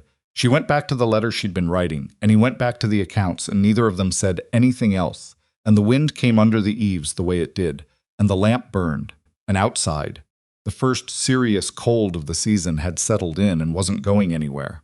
Bellgrave's attorney withdrew the procedural motion about Recht's examination findings 9 days later, without explanation. Word came through Pruitt, who received it with the composed satisfaction of a man who had expected it. He's losing his legal scaffolding, Pruitt told Lenora. His attorney is looking at a bar complaint. If it comes out that he filed motions to exclude evidence in a fraud case where he should have identified the notarization problem himself. I suspect certain private conversations have been happening. What does Bellgrave do now? Lenora said. That is exactly the question. A man in his position, watching his case deteriorate, Pruitt stopped. He makes a calculation. He can accept that the legal path has failed and cooperate in hopes of some mitigation. Or he can try something else. He'll try something else. Probably. Men like Bellgrave don't accept conclusions easily. The something else came 4 days later, before sunrise. It wasn't the fence this time. It wasn't the water tank. It was a fire. Small, contained, caught fast by Pete, and one of the other hands who happened to be awake early, a pile of hay bales at the edge of the south barn, burning when the sky was still dark. Not inside the barn, which was what kept it from being a catastrophe. Outside against the wall, as if someone had intended it to look accidental, which told you everything about what it actually was. By the time Rourke arrived, and he arrived fast, faster than he should have been able to from his property, which made Lenora wonder later if he'd been sleeping less soundly than usual, the fire was out, and the hands were shaken, and the barn wall had scorch marks that would need attention but was structurally intact. She was standing in the yard when he rode in. She wasn't crying. She wasn't particularly close to it. What she was done. Not defeated. Done with a different thing. Done with waiting. Done with reacting. Done with the part of this fight that was purely defensive. Something had shifted in her while she'd watched Pete throw water on burning hay in the dark. Some internal line she'd been careful not to cross. Rourke dismounted and came to where she was standing. He looked at the scorch marks. He looked at her face. Everyone all right, he said. Yes, barn. Structurally, yes. Cosmetically, no. He nodded. He stood beside her, not touching, just there. The sky was beginning to go pale. She could hear the cattle in the north pen, restless from the smell of smoke. He needs to know it's over, she said. Yes, not from us directly. From a court. From a marshal. From testimony and evidence and a judge who has seen all of it. She turned and looked at Rourke. He set a fire against my barn because he's out of legal moves, which means he knows. He knows the documents have failed. He's trying to frighten me into withdrawing before it goes to a formal proceeding. He miscalculated. He has done that from the beginning. He thought I was what I looked like at first glance. She said it without bitterness, just flat assessment. He saw a woman who just lost her father and thought he understood what she was made of. Rourke looked at her for a moment. He didn't look closely enough. It was a quiet thing to say, and he said it quietly, and she felt it land in a place she hadn't quite expected. I want to go to Price today, she said. I want to put the fire on record. I want everything on record. Everything we have, everything that's happened, in front of him formally, so that when he moves against Bellgrave, there is no gap in the documentation. I'll go with you. You don't have to be at every.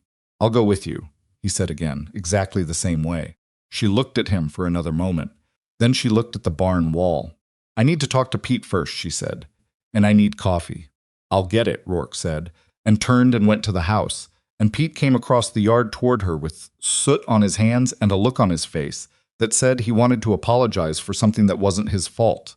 And she met him halfway and said, "You saved the barn," because that was the true thing, and the thing he needed to hear. And somewhere inside her, in the part that had been terrified since Bellgrave walked through the door, 11 days after her father's burial, something finally stopped being afraid and started being ready.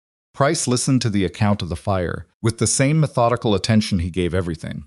But something shifted in his face, during it a small tightening around the jaw that told Lenora he was not as unmoved as he appeared. When she finished, he looked at Castles. "That's the third incident of property interference," Castles said. "Fence cutting, water tank, now fire, progressive. And none of them accidental," Price said. He looked at Lenora. "You understand that what happened this morning changes our timeline. Tell me how. A man who moves from document fraud to property destruction to arson, even contained, even arguably deniable arson, is a man who has decided the legal strategy is failing and is shifting to intimidation as a primary tool. Which means he's more dangerous than he was 2 months ago." Price folded his hands on the desk. "It also means he's making the case against himself considerably easier to make. Fraud requires documenting intent through paper. Arson leaves physical evidence. Do you have enough to move against him?" Rourke said. Price looked at him directly. "We are close.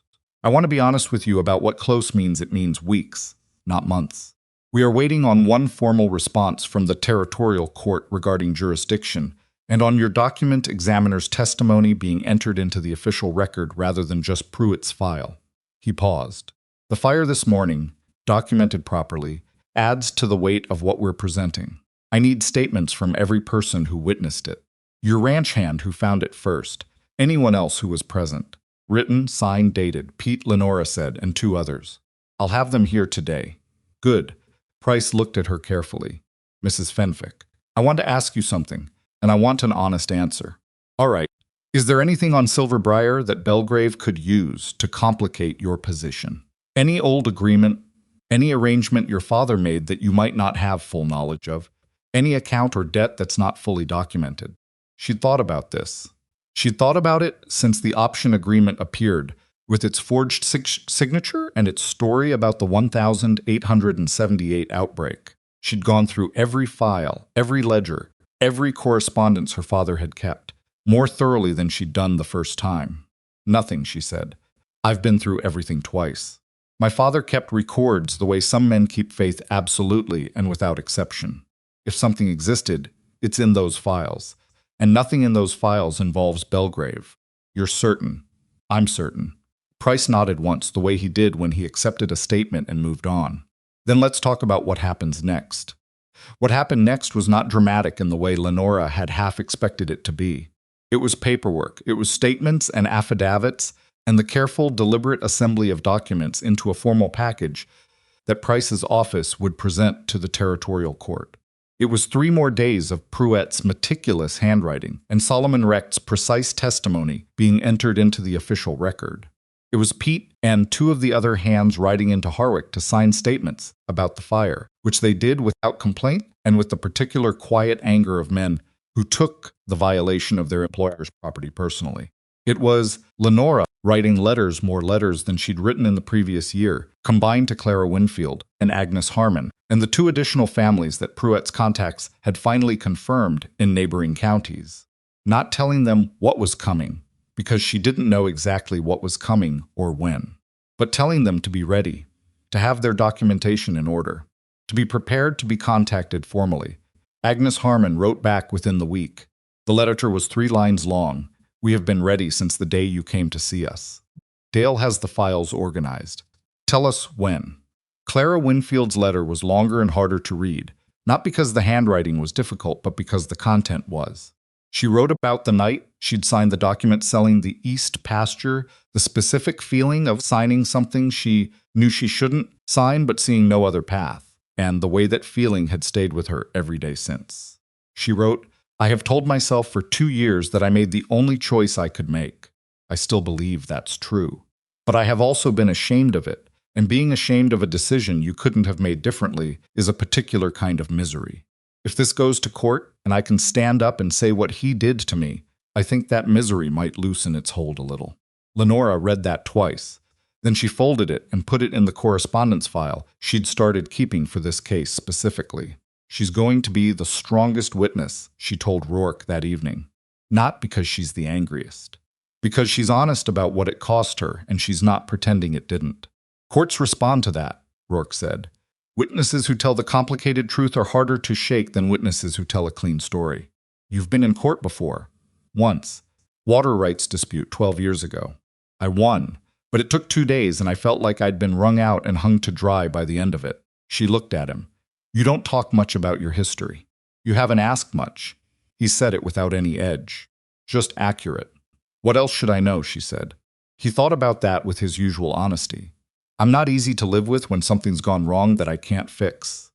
I go quiet in a way that's probably harder on the people around me than it is on me. I've been told that more than once. By your wife. Among others, he paused. What about you? What about me? What should I know? She considered being deflective, which was her habitual response to that kind of direct question, and decided against it. I hold things longer than I should. I'll work through something alone for 2 weeks before I'll admit I can't manage it by myself. It's not useful, and I know it's not useful, and I do it anyway. You rode to my porch before sunrise, he said. That's not someone who only helps themselves. That was extreme circumstances. Maybe. Or maybe you're harder on yourself about it than the situation calls for. He was looking at the fire in the hearth rather than at her. You asked for help at the moment it mattered. That counts. She didn't say anything to that. There wasn't much she could say to it that wouldn't make the conversation larger than she was ready for it to be. After a moment, he picked up the accounts ledger, and she picked up Pruett's latest correspondence, and they went back to work, and the evening went on. Bellgrave's attorney withdrew from the case on a Monday morning, and the withdrawal was not quiet. The letter to Pruett, which was technically a professional courtesy notification, contained language careful enough to tell you everything it wasn't saying, that the attorney could no longer in good conscience represent a client whose legal position relied on documentation that the attorney could not independently verify, and that he was notifying all relevant parties of his withdrawal as required. Translation. As Pruett explained to Lenora, with the mild satisfaction of a man who rarely allowed himself open satisfaction, Bellgrave's own lawyer had looked at the notarization problem and the forged signature finding and decided he wanted his name nowhere near what was coming. An attorney doesn't withdraw mid-case without significant reason, Pruett said. The professional disruption alone is considerable. He's seen something that tells him continued representation is a greater risk than the damage of withdrawing. Bellgrave will get another attorney, Lenora said. He will try. Whether he finds one willing to take this case, given that our evidence is a matter of record and any competent attorney will have access to Recht's findings, is a different question. Pruett allowed himself a small, precise smile. He is not in a strong negotiating position with the legal community at this moment. She rode home from that meeting, feeling something she hadn't felt in months, a loosening, a sense that the weight she'd been carrying was beginning to shift. Not off her entirely, but redistributing. Moving from the place where it had been sitting on her chest to somewhere more manageable. She told Rourke when she got back. He listened and nodded and said, his attorney knows it's over. Now we wait for Bellgrave to know it. He already knows. He's known since the fire didn't work. Knowing and accepting are different things. She thought about that later, during the night, when she couldn't sleep, not from worry exactly, but from the strange unsettled energy of something that had been constant for months beginning to resolve. She thought about the difference between knowing and accepting. She thought about it, applied to things other than Bellgrave. The formal move came on a Wednesday, 17 days after the fire. Price came to Silver Briar himself, which told her it was significant. He arrived mid-morning with Castles and a second marshal she hadn't met. He sat at her kitchen table with his hat in his hands and told her, in the methodical way he told everything, that the territorial court had issued the authorization they'd been waiting on, and that warrants had been issued for Cyrus Bellgrave and Francis Dyer and 2 associates of Bellgrave's, whose names Lenora hadn't heard before, but who, Price explained, had handled the physical work, the document delivery, the notarization logistics, and, it was now believed, the fence cutting, the water tank, and the fire. When Lenora said, "This morning," early, he paused. "Bellgrave is in custody. Dyer turned himself in an hour ago through an attorney in Cheyenne. The 2 associates were located at a boarding house in Harwick." The room was very quiet for a moment. "It's done," she said. "Not a question. The arrest is done. The legal proceedings will take time. There will be a hearing, then a trial, and you and your witnesses will be called to testify. None of that is comfortable or quick." He looked at her steadily. "But yes. The operational part, the part where this man is actively working against you, that part is done." Rourke, beside her, said nothing. He set his coffee cup down with the careful quietness of someone containing a stronger reaction than he was going to show in a room with a territorial marshal. "His claim against Silver Briar," Lenora said, "will be formally withdrawn as part of the proceedings. His attorney, his new attorney, he hired one last week out of Cheyenne, is already in contact with Pruitt's office about the terms." Price paused. "Between us, the new attorney advised his client to drop every civil claim immediately in exchange for the court, considering that as a mitigating factor." Bellgrave agreed. "He gave up the land claims. All of them. Silver Briar, and I'm told he's withdrawing the 2 remaining claims in the other counties as well." She had known this was coming. She'd known it for weeks, in the accumulating way that you know something before it becomes real. But sitting at her kitchen table with Price telling her it was actually done, the claim was withdrawn, the man was in custody, Silver Briar was entirely hers without condition or challenge, she felt it land differently than knowing it in advance had prepared her for. She didn't cry. She was not, in general, a person who cried easily, and she wasn't going to start in front of a territorial marshal. But her hands, which were folded on the table, pressed together hard enough that the knuckles went pale, and Rourke, who was sitting close enough to notice, put one of his hands briefly over hers. He didn't say anything. He didn't need to. Price, professional to the last, appeared not to notice. The days after Bellgrave's arrest had a particular texture that Lenora hadn't anticipated, not celebratory, not relieved in a clean way, but busy in a different mode than the fighting had been. There were letters to write to Clara and Agnes and the Harmon family and the 2 additional families Price had named, and those letters were harder to write than she'd expected, because what do you say to people who lanced and didn't get it back yet? What do you say that's honest and hopeful without promising what you can't deliver? She wrote to Clara first, the way she always wrote to Clara first. She wrote, "He is in custody. The claims are withdrawn. The hearing will be scheduled in the coming months, and you will be called to testify. I want you to know that what you told us, what you agreed to do when you had every reason to say no, made this possible. You were not alone. You were never alone after you agreed to stand with us, even if it didn't always feel that way." Clara wrote back in 4 days. 2 sentences, "I will be there when they call me. Thank you for not letting me disappear into what he did." Agnes Harmon sent a 1-line response. "Tell Dale to press the good shirt." Lenora read it and felt something lighten in her chest, in a way she hadn't expected from a single sentence about a shirt. She showed it to Rourke. He read it, and for the first time in the months she'd known him, he laughed genuinely, a brief, unguarded sound that she'd never heard from him before, and that she noticed the way you notice something you didn't know you'd been waiting for. "She's going to be a formidable witness," he said. "Bellgrave has no idea." "No," he agreed, "he doesn't." The ranchers' meeting was in the 2nd week of December, as it was every year, held at the Grange Hall in Harwick. Lenora had been to these meetings her whole adult life, first beside her father, then managing Silver Briar's interests herself. She knew most of the people in the room. She knew which ones had watched her situation develop from a careful distance, waiting to see which way the tide went before committing their sympathies. She was not particularly angry about that. It was human, and people were human, and she'd had enough of being angry to last her a while. She and Rourke arrived together, which was not news since they'd been seen together at various points over the past 3 months. But arriving at the Grange Hall together had a different visibility than arriving at Pruett's office together. People noticed. She felt them noticing. She kept her face neutral and found seats near the front, where her father had always sat. When the meeting opened, the chair named Hollis Brenner, who had held the position for 9 years, and did it adequately if not brilliantly, went through the regular business first. Water table reports, grazing rotation proposals, a discussion about the Territorial Road Authority. Standard matters. Lenora waited. When the floor opened for additional business, she stood up. She hadn't prepared extensively. She knew what she wanted to say, and she knew how she wanted to say it, and she'd decided that over-preparation would make it sound like a speech rather than what it actually was, which was one rancher telling the room something they needed to know. She told them how it worked. She told them clearly, without making it more dramatic than it already was, which was already quite dramatic enough, the method Bellgrave had used, the type of documents, the timing, always the recently bereaved or the financially pressured, always a 60-day window, always a claim complicated enough to feel overwhelming and timed to overwhelm.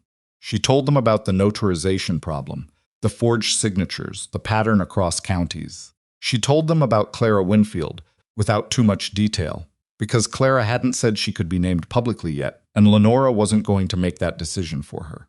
She told them about other families, and let the room understand, from the weight of what she described, that these were real losses, that real people were still living with. She told them what to do if it happened to them, or to someone they knew. Keep records of every financial transaction, every debt, every payment. Never sign anything in the wake of a loss without getting it to an attorney first. Don't let a 60-day window make you feel like the only decision is the one you can see. And then she said, my father built Silver Briar over 40 years. He kept records of everything because he was meticulous, and those records are why I could fight this. The detailed survey he paid for 14 months before he died, the 1,878 livestock records he kept in a box. I almost didn't open those things, saved his ranch. He did that for me, and he didn't know he was doing it. She paused. Keep your records. Tell your children what's in them. A document you kept 10 years ago may be the thing that saves something you built your whole life for. The room was quiet. Brenner, to his credit, didn't rush to fill the quiet. He let it sit. Then a man in the third row, a rancher named Garvey, who Lenora knew had watched the whole Bellgrave situation from a position of deliberate neutrality, stood up. The families he took land from, he said. Is there a way to help them? Legally. Pruett is looking into civil remedies, she said. It's not simple and it won't be fast. But it's possible. Is there something more immediate that the ranchers in this room could do? She hadn't expected that question. She looked at him for a moment. I don't know yet, but if you're asking whether I'd bring it to this room if there is yes. Garvey nodded and sat down. On the ride home, Rourke said, Garvey hasn't spoken at one of those meetings in 4 years. I know. He has money and he has influence with 3 other families who tend to follow his thinking. I know that too. You moved him. She looked at the road ahead. The night was clear and cold, and the Laramies were dark shapes against a sky full of stars. I told the truth. People respond to the truth when they're ready to. Sometimes they need to see someone else hold it first. He didn't say anything to that for a while. Then your father would have stood up at that meeting. He did stand up, in a way. Those 1,878 records, he stood up by being the kind of man who kept records of everything. She paused. I've been thinking about what it means to carry someone with you after they're gone. He kept a drawing I made when I was 4 years old, in a box behind a broken bridle. I found it when I was looking for the livestock records. Rourke was quiet. He kept it, she said again, not because she needed to say it twice, but because she hadn't quite gotten through the feeling of it the first time. He knew what mattered, Rourke said, simply, without ornament. Yes, she breathed out a long, slow breath in the cold air. He did. The hearing was scheduled for late February, and the preparation for it occupied most of January in a way that was both exhausting and, Lenora found, clarifying. Pruitt met with her twice a week. He met with Clara Winfield, who came up from Torrington and stayed 2 nights at Silver Briar, which was the first time the two women had spent extended time together, and which turned out to be not easy exactly, because nothing about Clara's situation was easy but good, real. The kind of conversation that happens when two people have been through something that most people around them haven't. Clara sat at the kitchen table on the second evening, with the fire going and Rourke out checking the north fence and Margaret having gone to bed, and said, "Can I ask you something?" "Yes," Lenora said. "Your husband. When you married him, it was for the practical reasons. The legal position, the ranch. Yes, and now?" Lenora looked at her hands. "Now it's more complicated. How long have you known that?" "Longer than I've admitted." She glanced up. "Why are you asking?" Clara looked at her with the calm directness of a woman who had been married for 31 years and had earned the right to ask direct questions about marriage. "Because I watch you two when you're in the same room, and I watch you when he's not in it. And I'm an old woman who lost her husband and has regretted things she didn't say, and I'm not going to sit in your kitchen and not say that." Lenora was quiet for a moment. "It's not the right time," she said. "There's the hearing, the testimony. There are still things to get through. There will always be things to get through. Clara Mace, I'm not telling you what to do. I'm telling you that things to get through do not actually run out, and waiting for them to run out before you tell someone something true is how you end up with regrets." Clara folded her hands. "That is the only advice I'm going to give you. You can do with it what you like." Lenora didn't say anything. Clara picked up her coffee and didn't press, because she was not a pressing sort of woman, and the evening finished quietly. The hearing was in Cheyenne, in the territorial court, and it was every bit as exhausting as Rourke had described from his own experience 12 years earlier. It lasted 4 days. Lenora testified on the first day, Rourke on the second. Clara Winfield testified on the third day, and Agnes Harmon on the fourth, and the additional families that Price had located filled the gaps between. Solomon Recht testified about the forgery. Albert Goss testified about the false notarization. A clerk from the county records office testified about the chain of fraudulent property transfers. By the end of the second day, even Bellgrave's Cheyenne attorney had the look of a man calculating his options. Bellgrave himself sat at the defense table and said very little. He looked smaller than Lenora had remembered him from the morning he'd walked into her kitchen. Not physically, he was still a large man with wide shoulders and clean hands. But something about him had contracted. The thing that had made rooms move around him, that quality of assumed ownership he carried, was gone or diminished. He looked, she thought, like a man who had been very certain about something for a very long time and had abruptly discovered that certainty didn't make a thing true. He looked at her once on the first day when she was finishing her testimony. She met his eyes and held them. She didn't look away first. He did. On the evening of the third day, in the hotel room where they were staying separate rooms as they had maintained throughout, which had become one of the several things between them that was technically correct, but increasingly strange, Lenora knocked on the connecting door. Rourke opened it. He was still dressed. He looked tired, which she recognized because it was the same tiredness she was carrying. "Are you all right?" she said. "Tired. You, same." She leaned against the doorframe. Clara was remarkable today. She was. The prosecutor barely needed to do anything. She laid out every detail, and she didn't exaggerate a single piece of it. He paused. Bellgrave's attorney looked like he swallowed something bad when she started talking about the 60-day window, because he recognized it. That's the moment you recognize it's not one bad document. It's a method. She looked at the floor for a moment. 2 more days, yes, and then it's done. She looked up at him. He was watching her with that steady, quiet attention that she'd been the subject of for 3 months and still hadn't fully gotten used to. "Rourke," she said, "after this is done, whatever legal arrangements we need to make, Lenora." She stopped. "Not tonight," he said, not cutting her off. "Just placing it. We're both tired and we're in the middle of a courthouse. Whatever you're going to say it when we're home." She looked at him for a moment. She thought about Clara's advice in the kitchen. She thought about 31 years and regretted things. "All right," she said, "when we're home." She went back to her room. She slept better than she'd expected to. The verdict came on a gray Friday afternoon in February, with snow on the ground outside the territorial courthouse and the heat inside not quite keeping up with the cold. Bellgrave was found guilty on 7 counts of fraud, 3 counts of document forgery, 1 count of criminal conspiracy, and one count of arson this last for the fire against Silver Briar's barn, which the two associates had testified to in exchange for reduced charges, placing the order directly with Bellgrave. His associates received lesser sentences. Francis Dyer received a separate conviction for fraudulent notarization across multiple proceedings. The civil claims against Silver Briar were formally voided by the court as part of the fraud judgment. The same applied to the claims against the Harmon family's water access road and the Goshen County land that Clara Winfield had sold.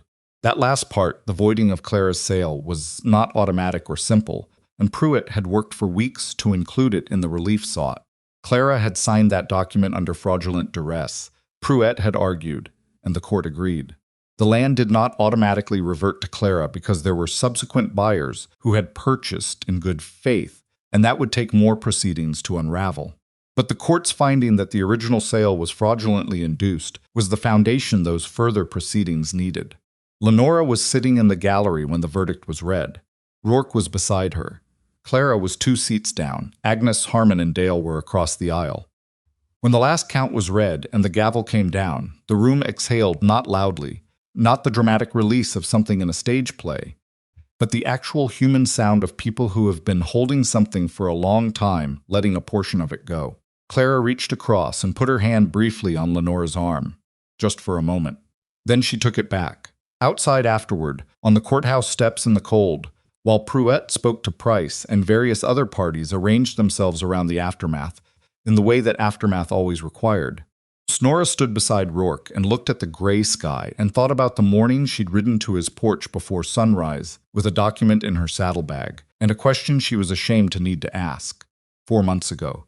It felt longer. It also felt in the strange compressed way of things that have changed you, like it had been only a matter of weeks. Garvey will want to know, Rourke said. I'll write to him when we're home. She paused. And the other ranchers. I want them to know the court held.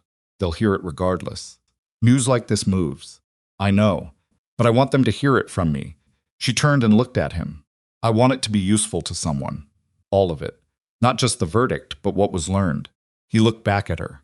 The cold had put color in his weathered face, and he looked, she thought, without particularly trying to think it like someone she had come to know very well, in the particular compressed and pressure-formed way that difficulty lets you know people, which is faster and more thorough than ordinary time.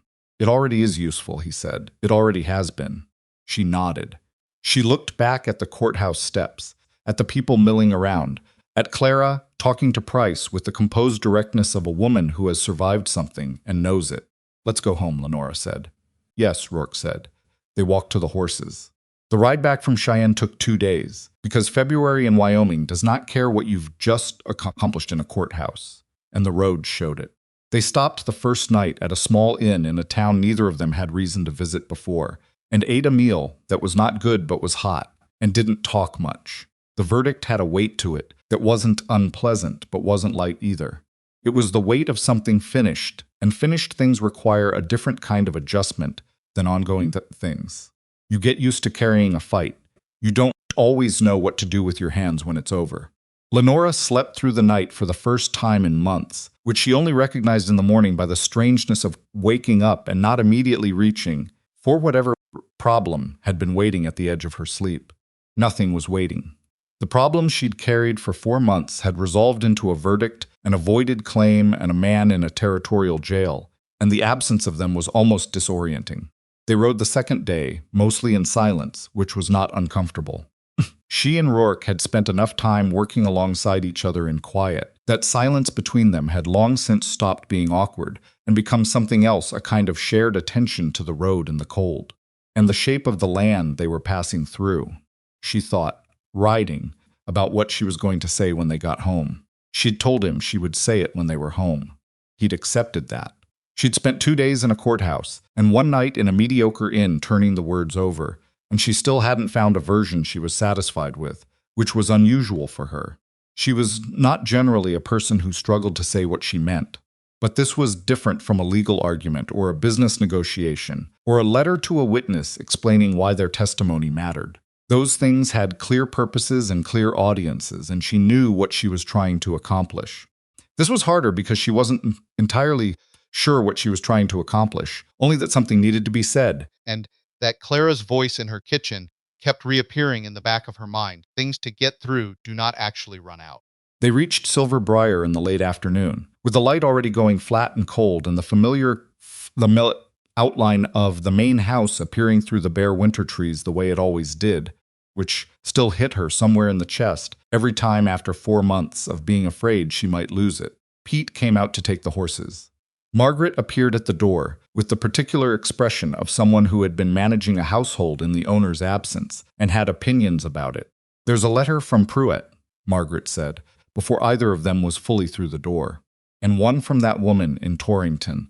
And Garvey rode by yesterday asking when you'd be back." "Tell Garvey I'll call on him this week," Lenora said, unwinding her scarf. "Pruitt's letter, is it urgent?" "Didn't look it. Looked like the organized kind." The organized kind in Margaret's taxonomy meant informational rather than requiring immediate response. She'd worked for Thomas Ashcombe long enough to develop a sophisticated classification of correspondence by urgency. "I'll read it after supper." Margaret went back to the kitchen. Rourke set his saddlebag down in the entryway and looked at the main room with the expression of a man who has been away from a place and returned to find it still there, which is its own particular relief. "It looks the same," he said. "Did you think it wouldn't?" "No. But you appreciate it differently when you've been somewhere else doing difficult things." She understood that exactly. Supper was better than the inn had managed by a significant margin, and Margaret served it and then removed herself with the efficiency of someone who had correctly read the room, which was a skill Lenora had always appreciated in her. The letter from Pruitt was, as Margaret had assessed, organized rather than urgent, a summary of the next steps in the civil recovery proceedings for the families affected by Bellgrave's operation, a note that Goss's testimony had been formally entered into the county records, and that the records office had opened an internal review of all documents notarized by Francis Dyer in the past 6 years, and a brief personal line at the end that said, "You did something the law needed done, but couldn't do alone." Your father would have understood that completely. She folded that letter and held it for a moment. Clara's letter was shorter and warmer, and contained the information that the Goshen County proceedings were moving, that she'd spoken to an attorney in her county who believed the fraudulent inducement finding would support recovery of the land within a year, and that her son had asked about ranch work in Laramie County if there was anything going. She added, "At the end, I meant what I said's in your kitchen. Don't wait for things to run out." Lenora set both letters on the table.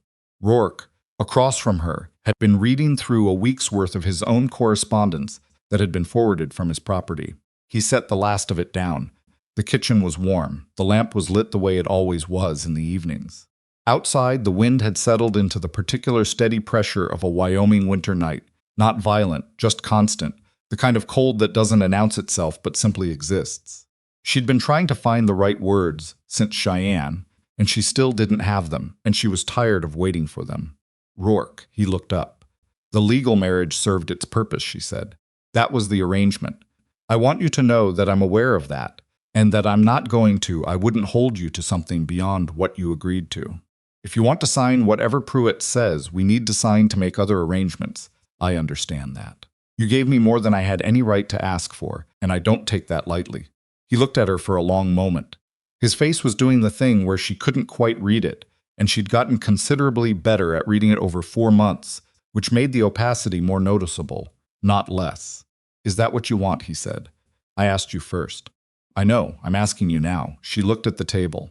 She was not, in general, a person who found it difficult to say what she meant. She found this difficult. "No," she said, "it's not what I want." He was quiet.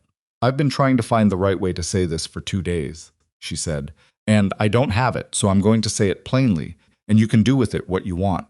I don't want to make other arrangements. I don't want to go back to being neighbors who occasionally see each other at county meetings. I've gotten used to..." She stopped. Started again. "I've gotten used to you, the way you think, the way you show up, the way you said yes at the beginning before I even finished asking, because you'd already made the decision and you didn't see the point in drawing it out." She looked up. "I didn't come to your porch because I'd calculated that you were the best strategic choice. I came because something in me recognized something in you before my practical mind had finished its argument, and I've been ignoring that recognition for 4 months because there was too much else to manage." Rourke was very still. "I'm not ignoring it anymore," she said. He looked at her the way he looked at things he was taking seriously, which was with complete attention and no performance of any kind. Then he said, I told you I said yes because of your father and because you'd ridden to my porch alone before sunrise. Yes, that was true. It wasn't all of it, she waited. I'd seen you at county meetings. Twice that I remember specifically, where you were arguing for something that mattered, and the room was not particularly inclined to agree with you, and you kept going anyway.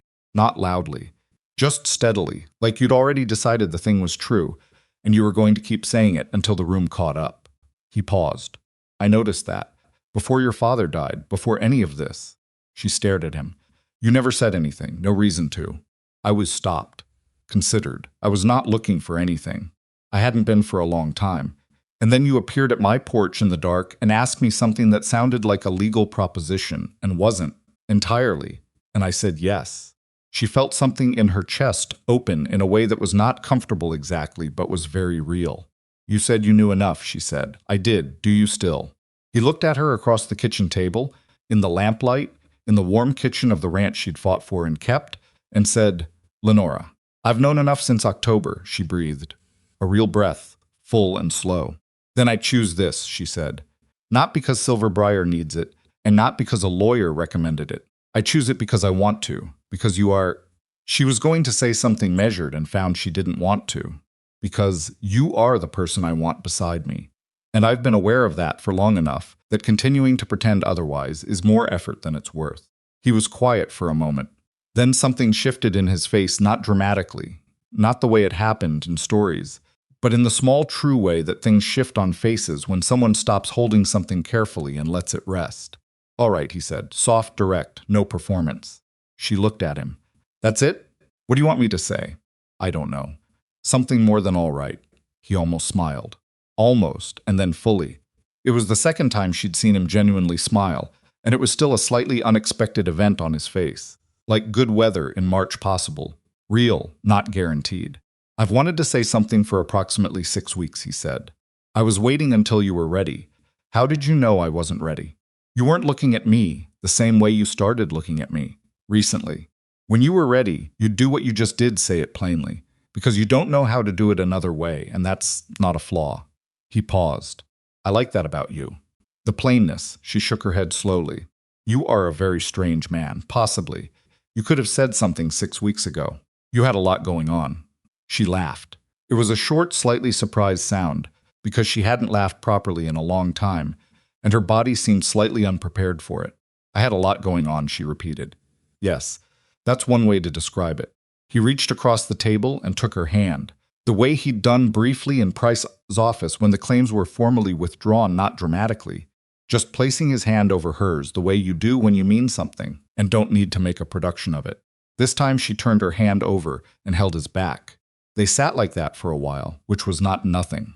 Was in fact more than a great many things. March came in with the particular rudeness that March in Wyoming specialized in 3 days of almost warmth, followed by a late storm that put 8 inches on the north pasture and kept everyone inside, cursing at the weather and finding things to repair.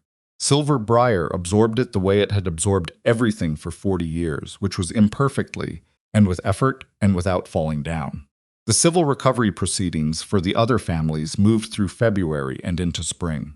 Pruitt handled the legal architecture of it with the methodical satisfaction of a man finally able to apply his skill to a problem that deserved it. The county records office, having completed its review of Dyer's notarizations, invalidated 31 documents across 4 counties, a number that surprised no one who had been paying attention and shocked a good many who hadn't.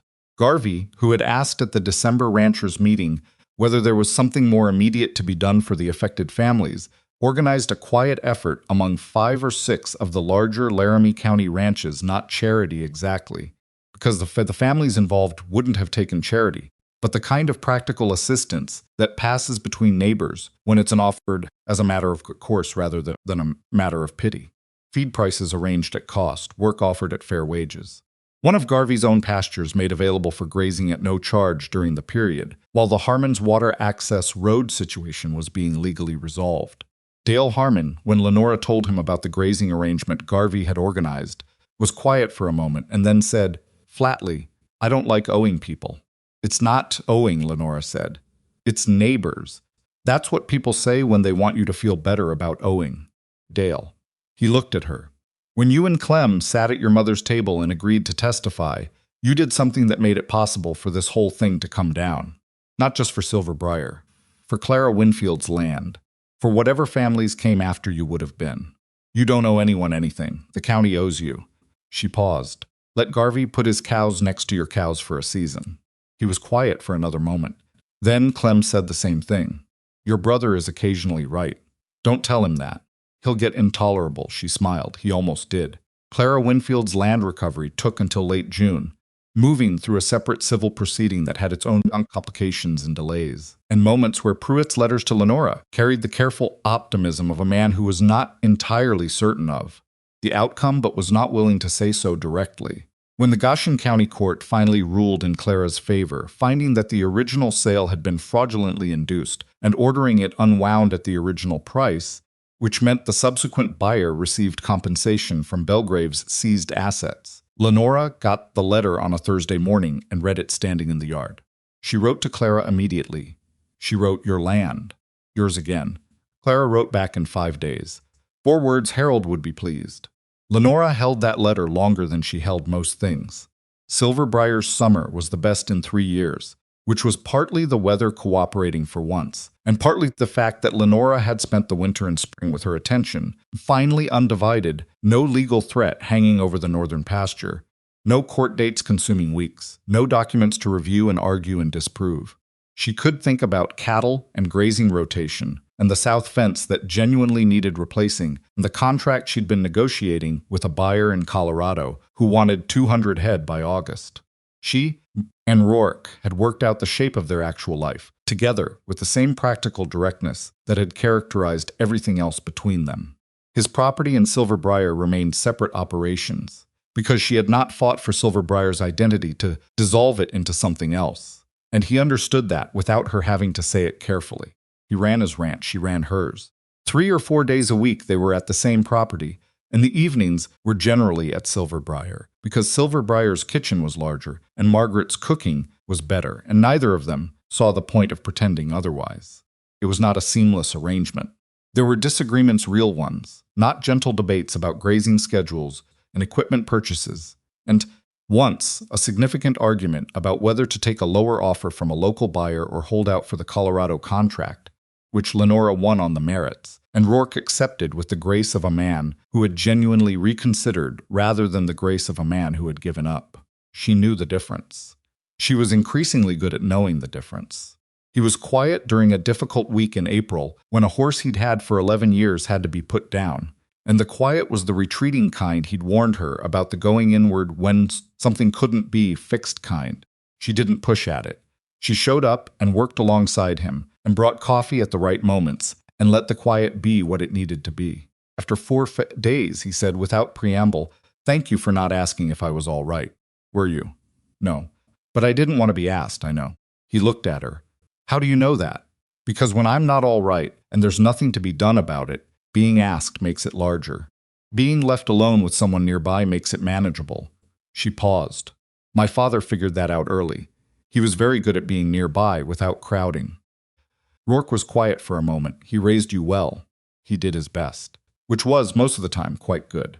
The thing about what had happened, the whole of it, from the morning Bellgrave walked through her door to the February verdict, to the slow work of the months that followed, was that it didn't resolve neatly into a lesson. Lenora had thought about this. She was not a woman given to the easy extraction of meaning from difficult experience, the kind of meaning that fits into a sentence and can be handed to someone else to carry. Life was harder and stranger than that. But she had noticed some things that were true, and they were true in the specific way that things become true when you've tested them under pressure, rather than just thought about them from a distance.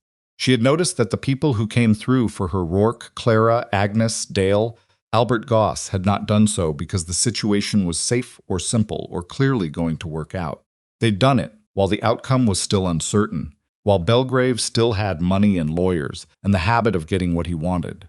They'd made a decision about what was right before they knew what right was going to cost them, and they'd held to it. That was the specific quality she had come to respect more than any other in the people around her. She'd also noticed that her own hardest moment had not been any of the legal attacks. Not the forged documents or the cut fence or the water tank or even the fire. The hardest moment had been the morning she'd ridden to Rourke's porch, the moment of admitting she needed help she couldn't provide for herself.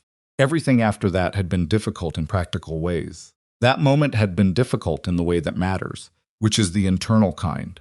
And she'd noticed that Rourke had been right about one thing from the beginning, which was that this was never only about Silver Briar. It was about all of it Clara's land, the Harmon's water road, the families in the neighboring counties who had sold and stopped fighting, the families who hadn't been targeted yet and might not be now. Fighting for your own thing, honestly, completely, without backing down, without selling the piece that would have let the wolf through the fence that was a protection not just for yourself, but for everyone on the other side of you who hadn't been hit yet. You couldn't always see them from where you were standing, but they were there. She thought about her father keeping records for 40 years. She thought about him paying for a boundary survey 14 months before he died, not because anything was immediately wrong, but because he was the kind of man who kept his documentation current. She thought about him keeping a child's drawing in a box behind a broken bridle. He had been a person who understood that the small acts of care and precision accumulate into something that outlasts you, and she had learned that from him so thoroughly that she hadn't even known she'd learned it until it was the thing that saved her. In July, Lenora went to Pruitt's office to sign the Colorado cattle contract, which had come through at better terms than she'd initially expected, and Pruitt handed her the signed document with the mild satisfaction he'd been wearing more often since the verdict. "How are things?" he asked. "Good," she said, genuinely good. He looked at her over his spectacles. "And personally, also good. I'm glad." He paused in the way he did before saying something he'd been considering. "Your father came to me once, maybe 7 years ago, after he'd watched you handle a contract dispute with a feed supplier that most men would have walked away from rather than argue. He said, and I'm telling you this because I think you ought to know. He said, Elias, that girl of mine is going to be formidable. He said it with more pride than I've seen in a man talking about anything." Lenora was quiet for a moment. "He never told me that. He wouldn't have. He'd have thought it would make you self-conscious." Pruitt straightened his spectacles. "But I thought, after the year you've had, you should hear it." She rode home with the signed contract in her saddlebag and her father's words secondhand, 7 years delayed, arriving exactly when they needed to, settling somewhere in her chest where they would stay. On a morning in late October, the 1-year mark of everything having started, Lenora got up before the rest of the house and walked out to Silver Briar's south pasture. The grass was going dry and gold, the way it did in autumn, and the mountains were clear in the early light, which in Wyoming meant something cold was coming, but hadn't arrived yet. She stood there for a while. Just stood, without a task or a destination, which was not her natural mode and never had been. Rourke found her there. She didn't ask how he'd known where she was. He'd gotten good at that, finding her without crowding her, which was the specific skill she'd needed someone to have and hadn't known to ask for. He came and stood beside her, not touching, just present. 1 year, she said, about. The morning he walked through the door. 11 days after the burial. Yes, she was quiet for a moment. I keep thinking about the version where I sold. The version where I looked at those papers and thought 60 days. And I don't have a lawyer I can afford. And I don't have anyone to help me fight this. And I just signed. Let the northern parcel go. Tried to manage without the summer water. You wouldn't have. I might have. Under different circumstances, with different pressures, with no one to go to, I might have. She looked at the mountains. Clara did. And Clara is not a weak woman. She's one of the strongest people I've met. I know. What I keep thinking is the difference between her outcome and mine wasn't that I was stronger or smarter or more capable. The difference was that I had somewhere to go. I had your porch. She paused. Nobody should have to fight something like that alone. That's the thing I can't stop thinking about. Rourke was quiet for a moment. What are you going to do about it? She glanced at him. You know what I'm thinking. I know you well enough to know you don't bring up a problem without having already thought about what should be done. She looked back at the pasture. Pruitt has been talking to another attorney about establishing a kind of formal network. Ranching families, legal resources, a point of contact for anyone who receives suspicious documentation. Something that makes sure the next widow in Goshen County knows she's not alone before 60 days are up. That's a significant undertaking. Yes. You'd need money and you'd need people. Garvey has already said he'd contribute. Pruitt is talking to 3 other attorneys in the territory. The Harmon family has said Dale will serve on whatever organizing body gets formed. She paused. It's not simple and it won't be fast, but it's doable. Doable, he said. Not the same as simple, no. She turned and looked at him fully. In the morning light, in the cold, on the land she'd fought for, and kept, he looked like what he was, which was as a man who had said yes without conditions, and had meant it, and had never once used it as leverage. You'll be part of it. Yes, he said, the same word, the same tone. She thought she would never get tired of it. I want to tell you something, she said. Tell me. The morning I rode to your porch, I'd been awake most of the night arguing with myself about whether to ask. My pride was very loud about it. It kept telling me that needing help was a kind of failure, that if I were capable enough, I'd find a way to do it alone. She looked at him. I'm glad I didn't listen to it. So am I. I've thought about what you said, that a person who's embarrassed about needing help usually doesn't need it for small reasons. I've thought about that a lot. She paused. I think I'll be telling that to someone else someday. Someone who's sitting where I sat and trying to convince themselves they can carry it alone. Probably more than one someone. Probably. She was quiet for a moment. The wind moved through the dry grass with the sound it made in autumn, which was different from every other season's sound, drier, more patient somehow. I used to think the ranch was what my father left me. The land, the cattle, the operation, all of it. It's not. It's part of it. The bigger part is what he built it to be. A place that stands. A place that when something comes at it, doesn't fall down. She breathed in the cold air. I want to be worthy of that. Rourke reached out and took her hand, the way he did without announcement, without making a production, just placing his hand around hers the way you do when you mean it to last. You already are, he said. She didn't argue with him. She was still working on not arguing with things that were true. They stood there in the south pasture while the morning came up fully around them, the light going from pale to clear, the mountains holding steady in the distance the way they always had and would. The cattle moved in the north pen. Somewhere in the barn, Pete was starting the morning work with his usual quiet efficiency. The world of Silver Briar was turning forward, as it had turned forward through 40 years, and one brutal autumn, and a winter of legal fights and the slow, uneven work of recovery. Lenora Ashcombe, who had ridden before sunrise to a stranger's porch because she was out of options, and who had found there not just a strategy but a person, and who had kept her land not through luck or beauty or anyone's rescue, but through the specific combination of her own other people's courage and a dead man's Holt record-keeping, held on to the hand in hers and looked at. Everything her father had built and let herself, for the first time in a long time, simply be present in it. There are people in this world who will look at a woman facing a crisis and see the crisis.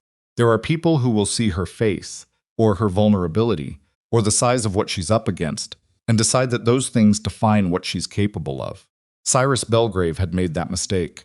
He had walked into her kitchen 11 days after her father's burial and put documents on her table and looked at her with the certainty of a man who had done this before and knew exactly how it ended. He had not looked closely enough. That is, in the end, the thing that defeats people like Bellgrave. Not courts, not marshals, not forensic document examiners, though all of those matter, and all of those are necessary. What defeats them, at the root of it, is the people they underestimate. The ones they look at and see only what's visible at first glance. The ones who show up before sunrise and ask for help, and then go home and spend the next 4 months being exactly as capable as they always were, which was more than anyone who judged by appearances was prepared for. The north pasture was Silver Briar's in the cold October light. The summer water rights were Silver Briar's. The cattle contract was signed. Clara Winfield had her land back. The Harmons had their water road. 31 fraudulent documents were invalidated in the county records. A network of ranching families and legal resources was being slowly, imperfectly, necessarily built. And Rourke Fenwick was standing in the south pasture, holding Lenora Ashcombe's hand, which was not something either of them had planned at the beginning of any of this, and which was, in the way of the best things, entirely real.